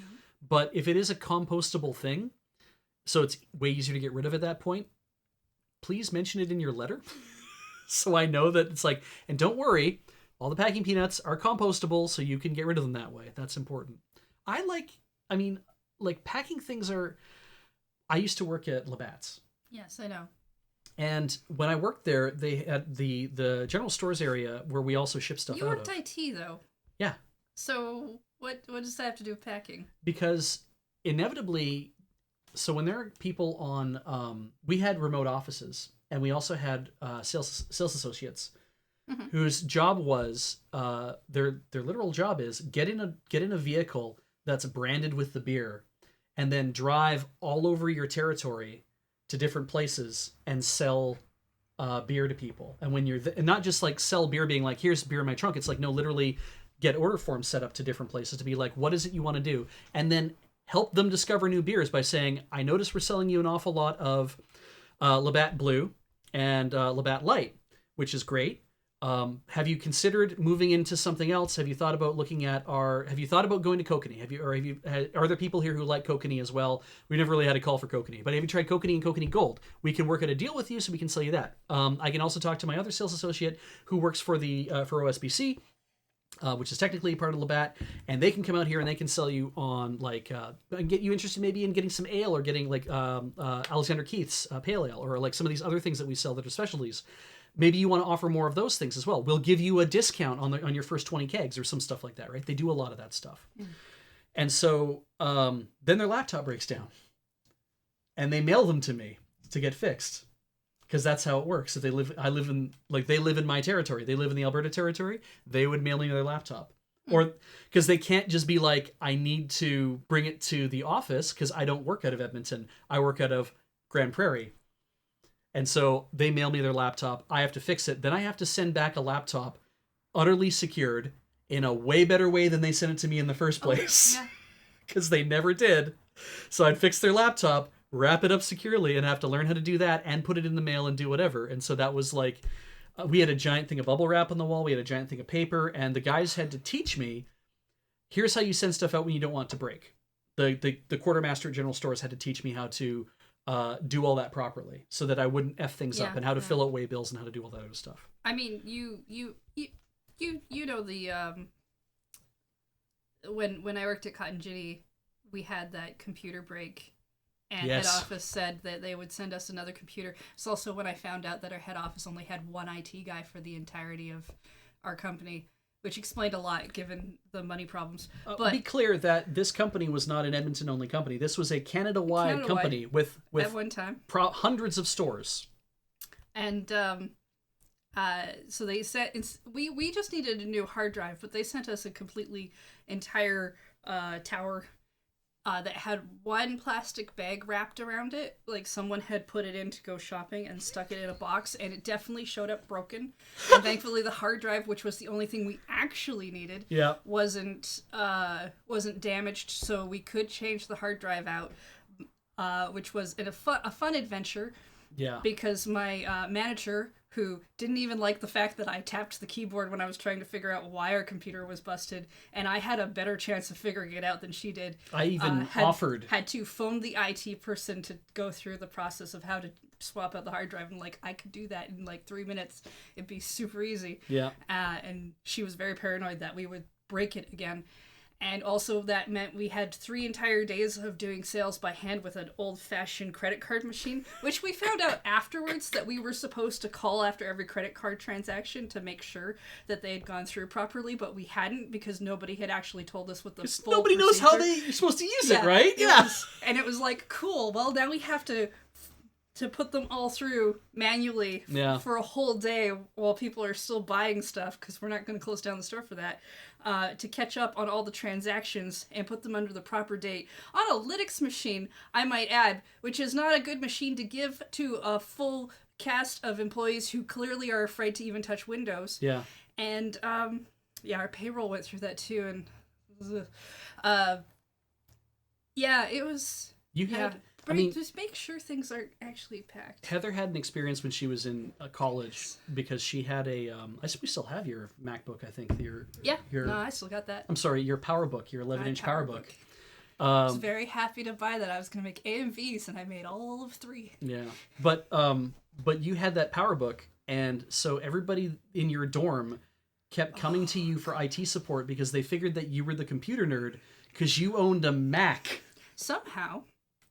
Somehow, I lived in an apartment-style dorm with 4 other girls, all of which somehow were on a different sports team. One was soccer, volleyball. I don't remember what the other 2 were, but they were all sports. They had no background in any kind of computers, and I had a Mac, and they were like, "Oh, well, you're the nerd, so you know how to do everything. Help us with our internet." You had a Mac. Like, how did I end up in a dorm full of jocks? Yeah. I think it's weird, too, because you were not a jock. I played sports as a kid, Sure, but so did I. was definitely not on their level. No, Oh my goodness. you have a Mac, fix my Windows, yeah. You have a computer that I've never seen before. Clearly, you must know a lot about computers if you didn't pick the computer that I have. I'm basically in one of those animes where I'm definitely the odd person out. Yeah. Chad, how long has Beach been not playing a video game for? It's been about a half hour. We're literally I want Chad to tell me, as okay. I don't trust you.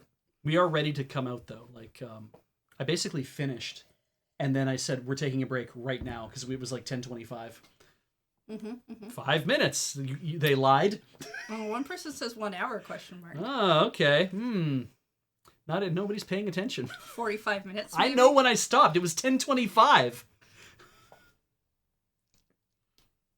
So that's closer to 45 minutes. Yeah. I mean, if you can call this a video game that I was playing. Oh, do we want to get into a fight about what a video game is? This was a great game, and and the story was fun, and it just kind of, but it gets to the end, and it just kind of like, and drops you back at the title screen. It just wait. Does it do that thing where it's like the title screen was the ending of the game the entire time? It just brings us here. It doesn't run credits. It doesn't do it because credits roll during the intro, right? Wow. So it's like, here's all the credits. It doesn't drop you an into old movie. Yeah. So it's like it doesn't drop in. It doesn't even say the end.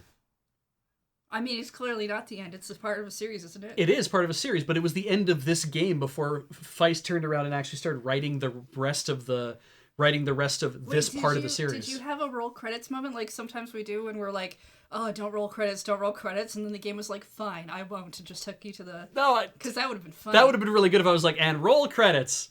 Or like, oh yeah, don't say end. Oh, you didn't. You just stopped. It was like playing Pac-Man. I don't care how long you go. I wanted to know because I had a bet with myself and I won. Oh, good. I'm glad you won. Breaking news. Always do. Always have. Why do you put news on your watch? That's a terrible idea. I don't mean to. It's because the... why has the news found you? Okay, so this is the NHK World News. And the reason why it's telling me on my watch is because it's also telling me here that there's breaking news right now through NHK World. So why do I have that? I have NHK World because Maiko-san Chi no Makanai-san, or Kyo in Kyoto, Tales from the Maiko House, which is a manga that I'm reading, but it's also an anime that's coming out this season, what is only available through NHK World. And so I downloaded the app. It's free to watch. I downloaded the app so I'd be able to watch it, and I had to like watch it on here and stream it to the Apple TV or whatever. Okay. I haven't gotten rid of it because I don't know whether or not it's going to keep like showing up the way that I'm currently getting anime, which is not through the NHK World app. It also only comes out once per month, so you just have to kind of wait for that to happen. And in the meantime, I haven't removed the app because I'm like, I don't want to have to go download it again. I should just turn off notifications for it, but they're interesting. Like, Japan's Supreme Court has rejected a constitutional challenge of a law dictating married couples must share a surname. So, well, that's a better... Somebody didn't like that law that they had to share a surname, and so they made a constitutional challenge to it, and the Supreme Court has now said, no, we're not going to let you challenge that. We're not going to hear that challenge. So that's the thing, and I don't care about that from a day-to-day life thing. We're not going to talk about that then. Yeah. What were you doing when I came in? You were questioning things, and then you made me question life. So that was fun. Did I? Well, you were talking about packing, which always brings up mail time, which brings up my mail time crimes, and I never like thinking about. I started talking about that after you sat down. Yeah, but I don't remember the first part. I don't remember the first part anyway either. People did want to know, hey, when are you going to do another? When are you going to do the summer anime roundup? Oh yeah, you're getting pretty close to that, aren't you? Yeah, I just actually watched episode 12 of something, and I watched episode 12 of something else, but there's clearly an episode 13. I think we have a new episode of Fruits Basket. We do have one waiting, yeah, so we'll have to watch that tonight. So yeah, it's going to be probably in about a week or in 2 weeks. It will be closer to the end of June because July is the start of the new. If you're gonna watch the PAX online, PAX East thing that comes up, I think next month sometime. Camp PAX 2021. I'm on. Me and Ian are both on Pat Bear's anime yelling right club thing. yeah, so do please enjoy watching And Pat Bear's anime. Lur's gonna have a Yelling About Anime Club thing at some point too. Yeah, we have a Loading Ready Run has a Q&A. We solicited you guys for questions on that already. We have already recorded it. It is going to be going up when stuff happens. And Gage was essentially responding to the stuff you saw in chat when I came in. Thank you, Fairbender. I wasn't doing anything different than I can count on chat to tell what we're doing now. What was happening. Odd Taxi pretty much has to have 13 because I think I just watched episode 12 and it didn't end. There's more after it. Like they didn't sew anything up. There's more stuff that's happening. So Ty Pulsar, there you go. Don't lock yourself in for 12 if you haven't watched episode 12 yet. There's lots happening in 12, but there has to be a 13 because they didn't actually sew everything up. You ever play that game where you're watching an anime and you're like, okay, 12 or 13, and then it's 11 to 13, and then you get like 14. You're like, what? Why did we do 14? And then suddenly it's like, oh, by the way, there's another season, so it's not really in. You're like, what? Yeah, but then is it 26 or is it 24? Or is it 25? And that's going to be a real weird thing to have happen. Or 39. Have you ever had the 39ers? I've never had a series go to 39 where I haven't already known that it's supposed to go to 39. Yeah, because 39 is a weird number. It means that they either started with or did a second season. Because that's 3 core. That's 3 core of 13. Yeah. Yeah. But 52 is one of those things where you're like what I did do is I started Bleach, thinking that Bleach will easily be 26 episodes. And then when I remember that. You brought that into Anime Club. Thinking it was going to be that. Well, this will be done soon. Yeah, we'll watch this, and it's going to be 26 episodes. It's awesome. It has a great story that sounds like it's going to kind of get through what it needs to get through and sew itself up by 26 episodes. And then it didn't. And we got to like episode 40-something, and I was like, I think we're done here. Oh, no. We ran it up to like the 60s or Did something you? after you left because we were like, well, there's so much that's so far ahead. We'll just do 2 episodes a week because then we'll slowly catch up. And then we kind of caught up. And then also, though, the turnover was happening. So there were a bunch of people who didn't like understand what was going on because they were so in the middle of the show. Yes. And literally we were just like, okay, from now on, no show can exceed 26 episodes. Yep. We made it a rule. Yeah. We ejected Bleach because we got bored and we were like, we want something else in the slot and no more. When it comes to people suggesting shows, if it's past 26, it automatically can't. Yeah. Which I think is good for an anime club if you were meeting with like... For a weekly college club that's where, like a kind of a drop-in club. People are going to like stop coming after like a year or two. Yeah. Yeah. It lets them have an opportunity to watch. We watched a lot of stuff in that. Like, we watched Razafon. So I guess I got to see Razafon. But we also watched, because I was like, I like this show and we're going to watch it, we watched Sylvia of the Universe. Yeah, that was all right. It was really good. I was really happy with it. So... You also started doing 7 shows instead of 6. Because we realized we could pack 7 shows in. Yeah, and then the 7th show became the cursed slot, which was just like the weird shit to make people leave. Yeah. Did I end up putting that at the end of the night? Yeah. Yeah, I did.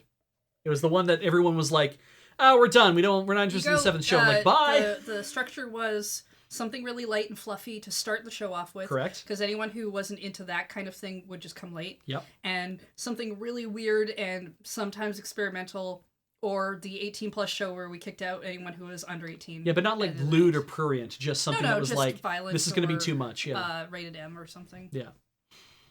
It was, I tried to make a continuum because when I was president of the Bonsai Anime Club of Alberta in Edmonton, Alberta, that was something that I learned over time. I wasn't the president there immediately. That club had been running for years before I showed up. And when I joined the club and started watching stuff, it's like, cool. And then when I became vice president, I think like 2 years in. And then when I was president, like I think 3 years in. I was president 2 years in a row, in fact, too. And I was like, ugh.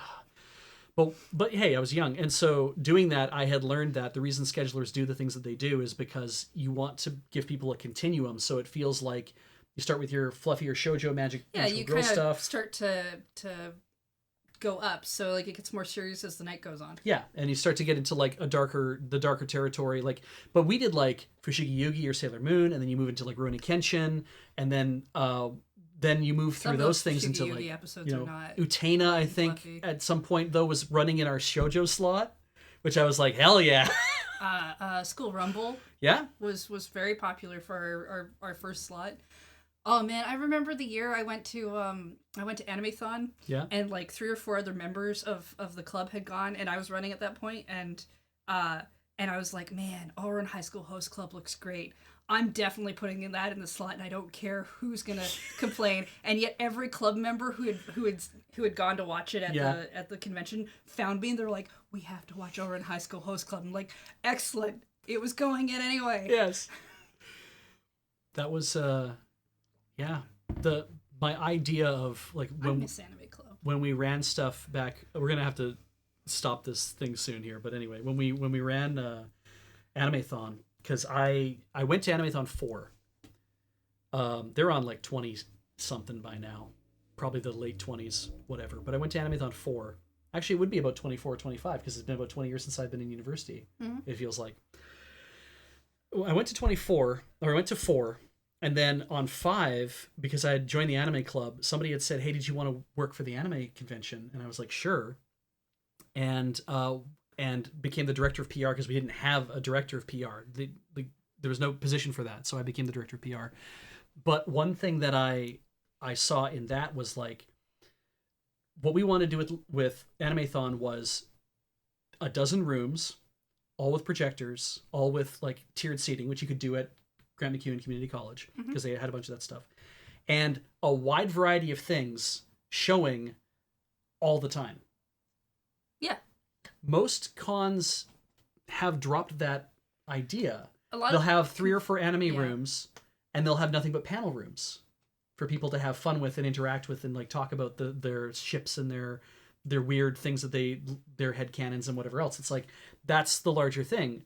Animathon had a very strict policy of, we have to have a ton of anime and we have to show so much different stuff that's still safe to show to people. We have to show so much different stuff that someone will be able to find anything new, because there was no great way to distribute anime back then. Nowadays, cons had dropped it because Crunchyroll, Funimation. And some of them get Crunchyroll and Funimation on their panels and stuff, and generally you can't just stream things to a room full of people and a thing like that. But I do miss Anime Club. I was thinking about it a couple nights ago. I was like, man, Anime Club was really great. You sat in a room with a bunch of people, you watched the same thing, and at the end of the night, like we had a person who like found a place where we could get weird flavors of Pocky, so we all did group orders for that.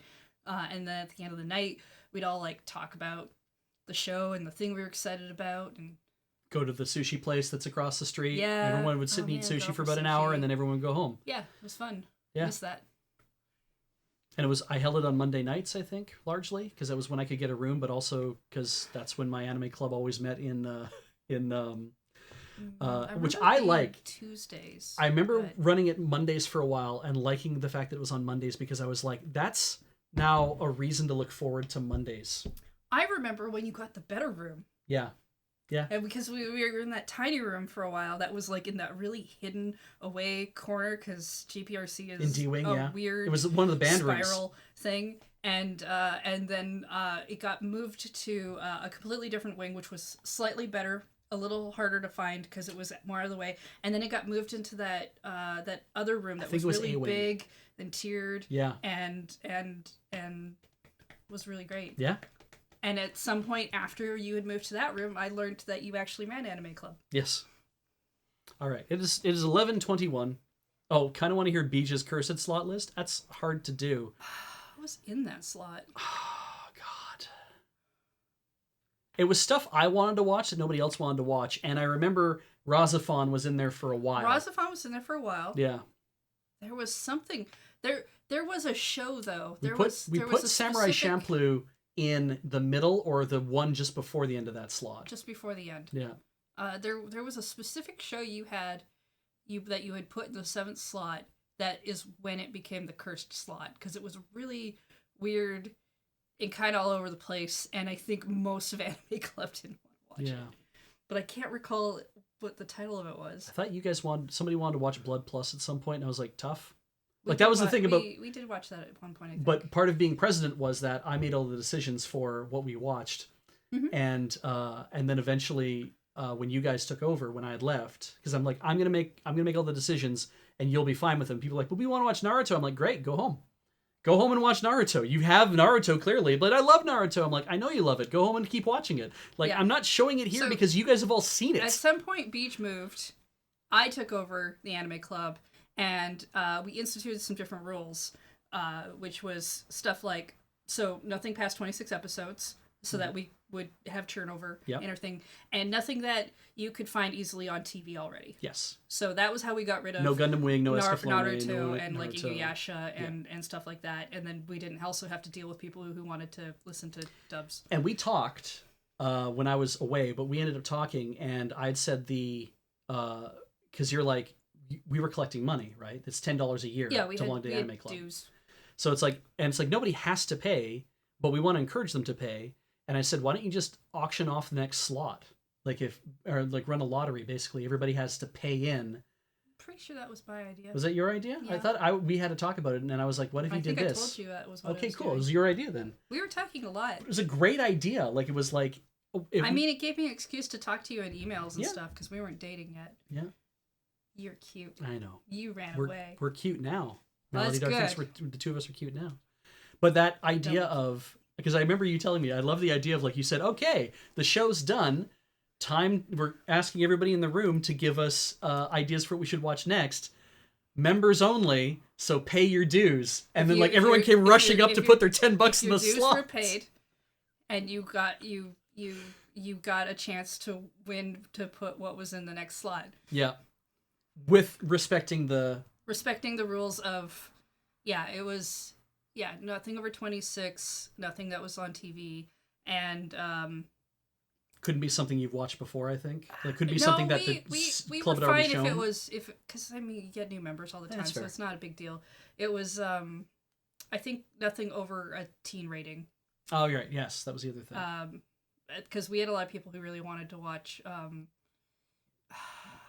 What's the show with Alucard in it? Hellsing. Yes. Yeah.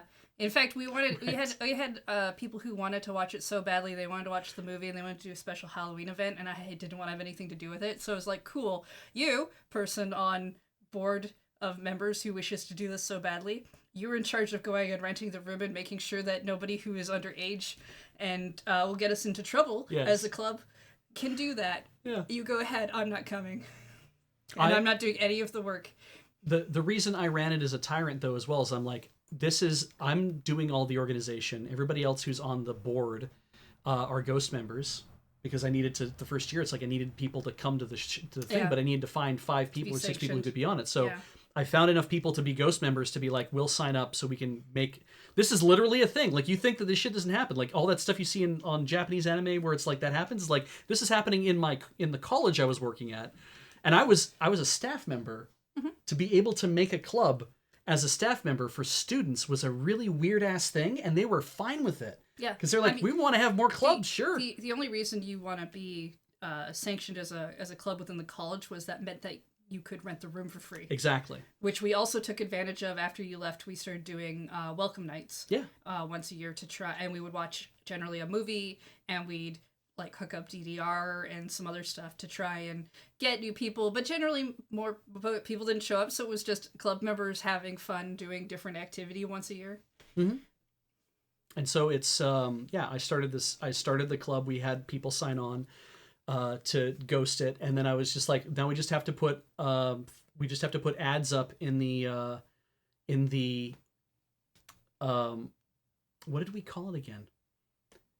There's a term for it, but it's the TVs that show you rotating ads, right? And they have those all over campus. Yeah, the closed network. Yeah, we have an actual name for the Closed system we circuit used. I can't remember TVs. what it was, but it was a closed circuit TV. And it just basically showed slides all the time of what was going on. Mm-hmm. So I made a slide to put in there, which I could do because the IT department was in charge of all of that stuff. So it's like, I made a slide, I put it in there, no problem.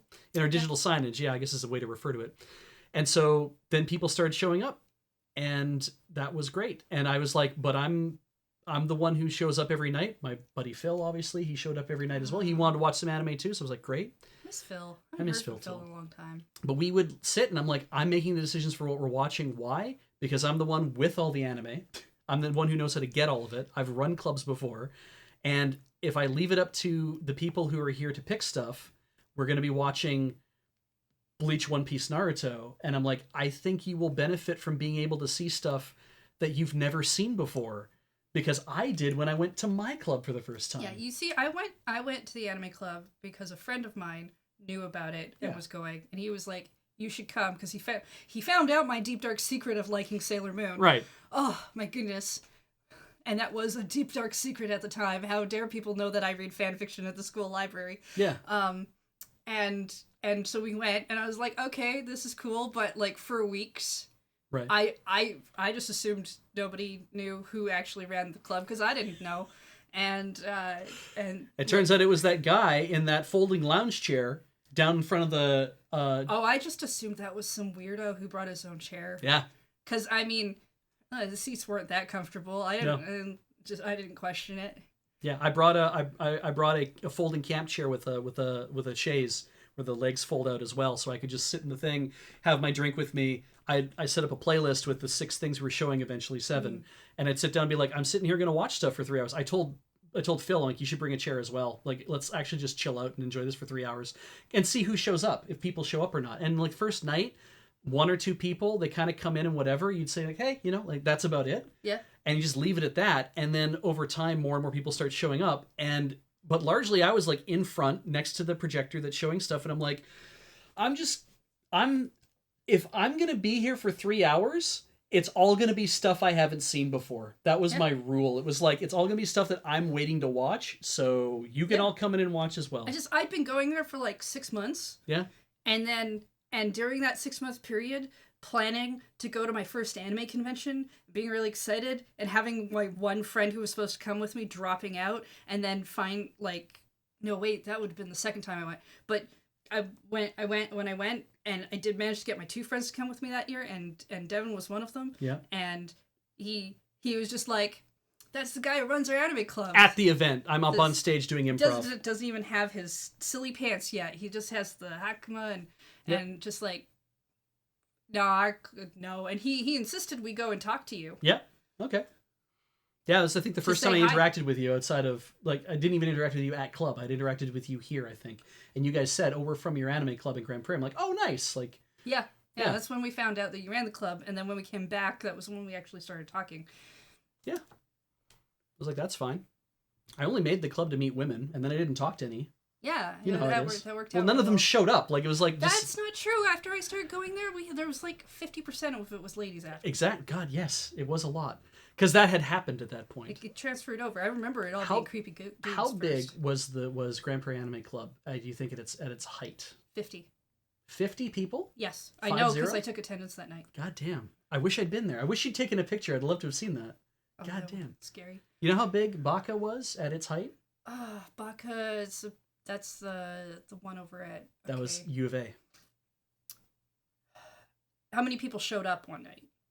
Or just how many members you had? Our membership rolls, the highest I remember them being, I guess, is what I want to say. Okay, because people who paid up memberships. Okay, I'm going to say 100. 93.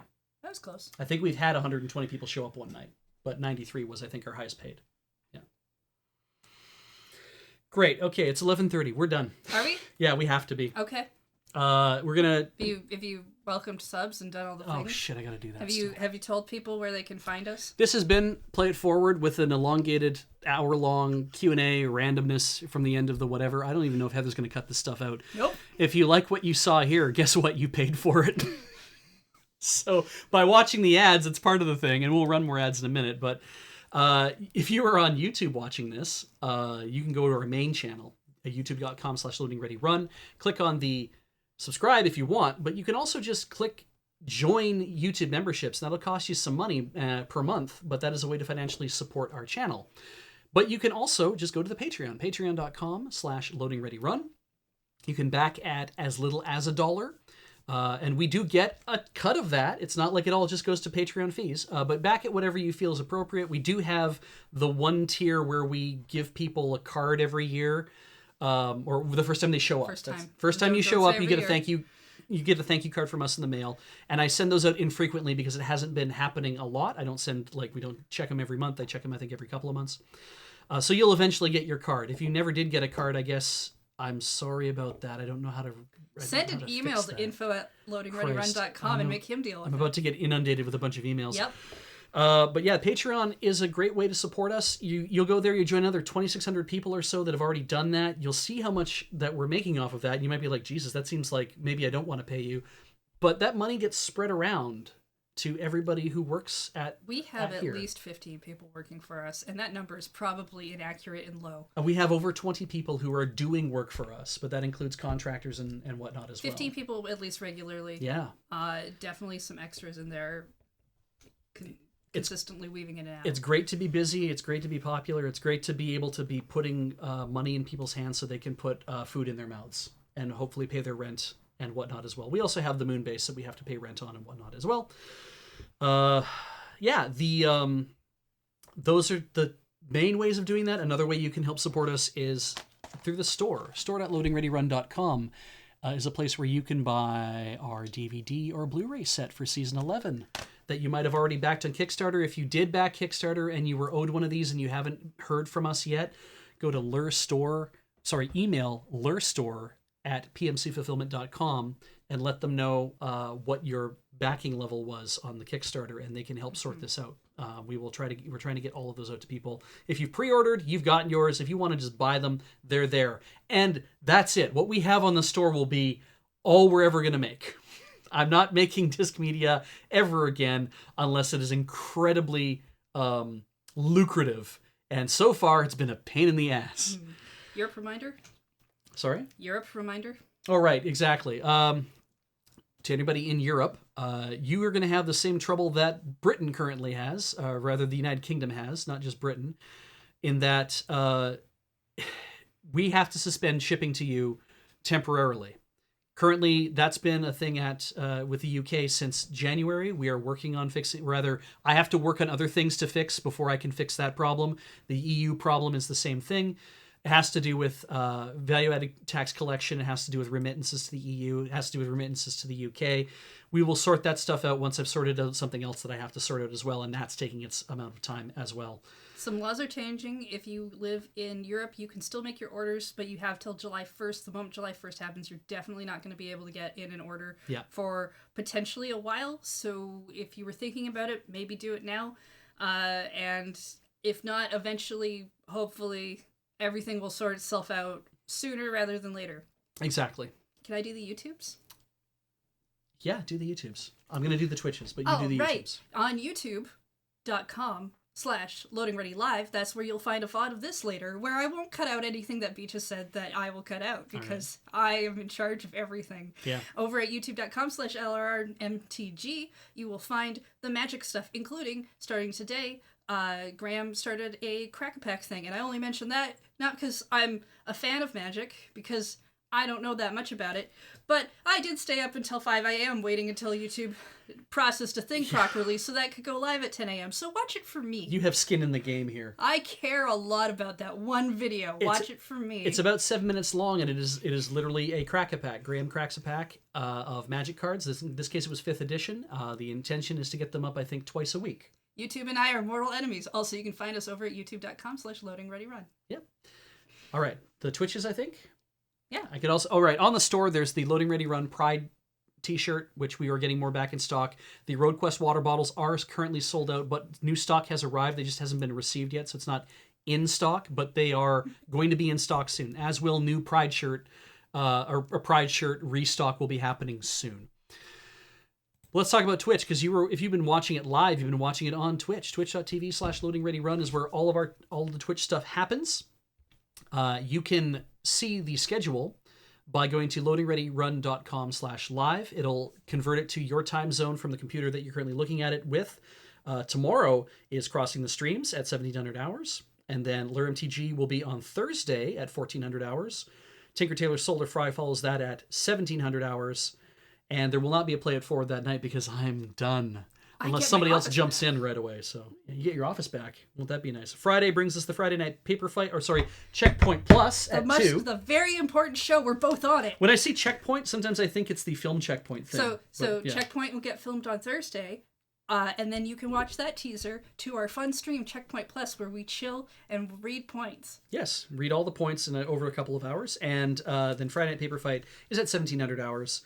I don't know what they're doing that night. Rhythm Cafe is on Sunday. So Saturday there's nothing scheduled to stream, but Rhythm Cafe on Sunday is 1600 hours. And then Is This Your Card at 1800 hours. That rolls us into the rest of the week. You can go look stuff up there however you like to do it, because it's Tuesday. I don't need to go that far.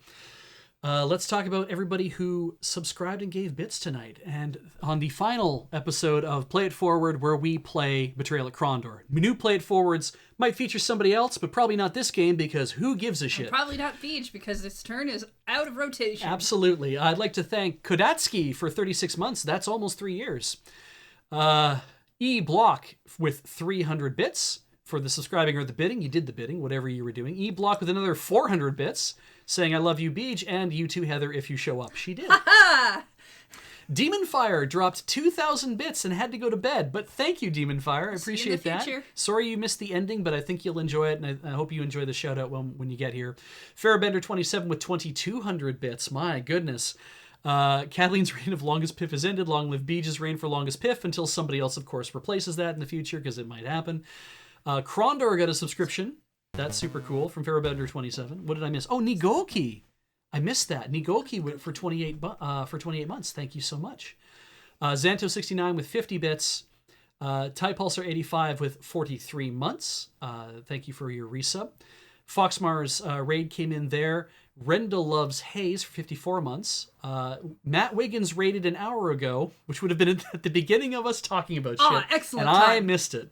And they missed the entire end of the stream. Oh, then they didn't get any spoilers. It's great. Headwound an hour ago with 200 bits. Thank you for giving this class a proper playthrough, Beej. I'm glad I was able to do that. And Excalibur 1867. That's a very auspicious date. For 19 months, just 36 seconds ago. Oh, that was great. Thank you, everybody, for showing up with those bits. Matt showed up just as the end of the thing was happening. Oh my goodness! I've done that. That sucks. I the other day when I was streaming, I actually had somebody tell me that someone was about to raid me. And I'm like, I'm just signing off, and my hands are cramping up from playing Metroid. Yeah. So no, goodbye. No, don't bother raiding. This is, like I said, this is all the stuff that happens. We had a great time doing this tonight. Thank you so much for showing up. As always, stay safe, stay healthy, stay inside if you can, and get that vaccine if it's in your area. If it hasn't showed up yet, looks like we're spreading them around eventually, so hang in there is all I can say. I want you to take care of yourself and look forward to the next Play It Forward.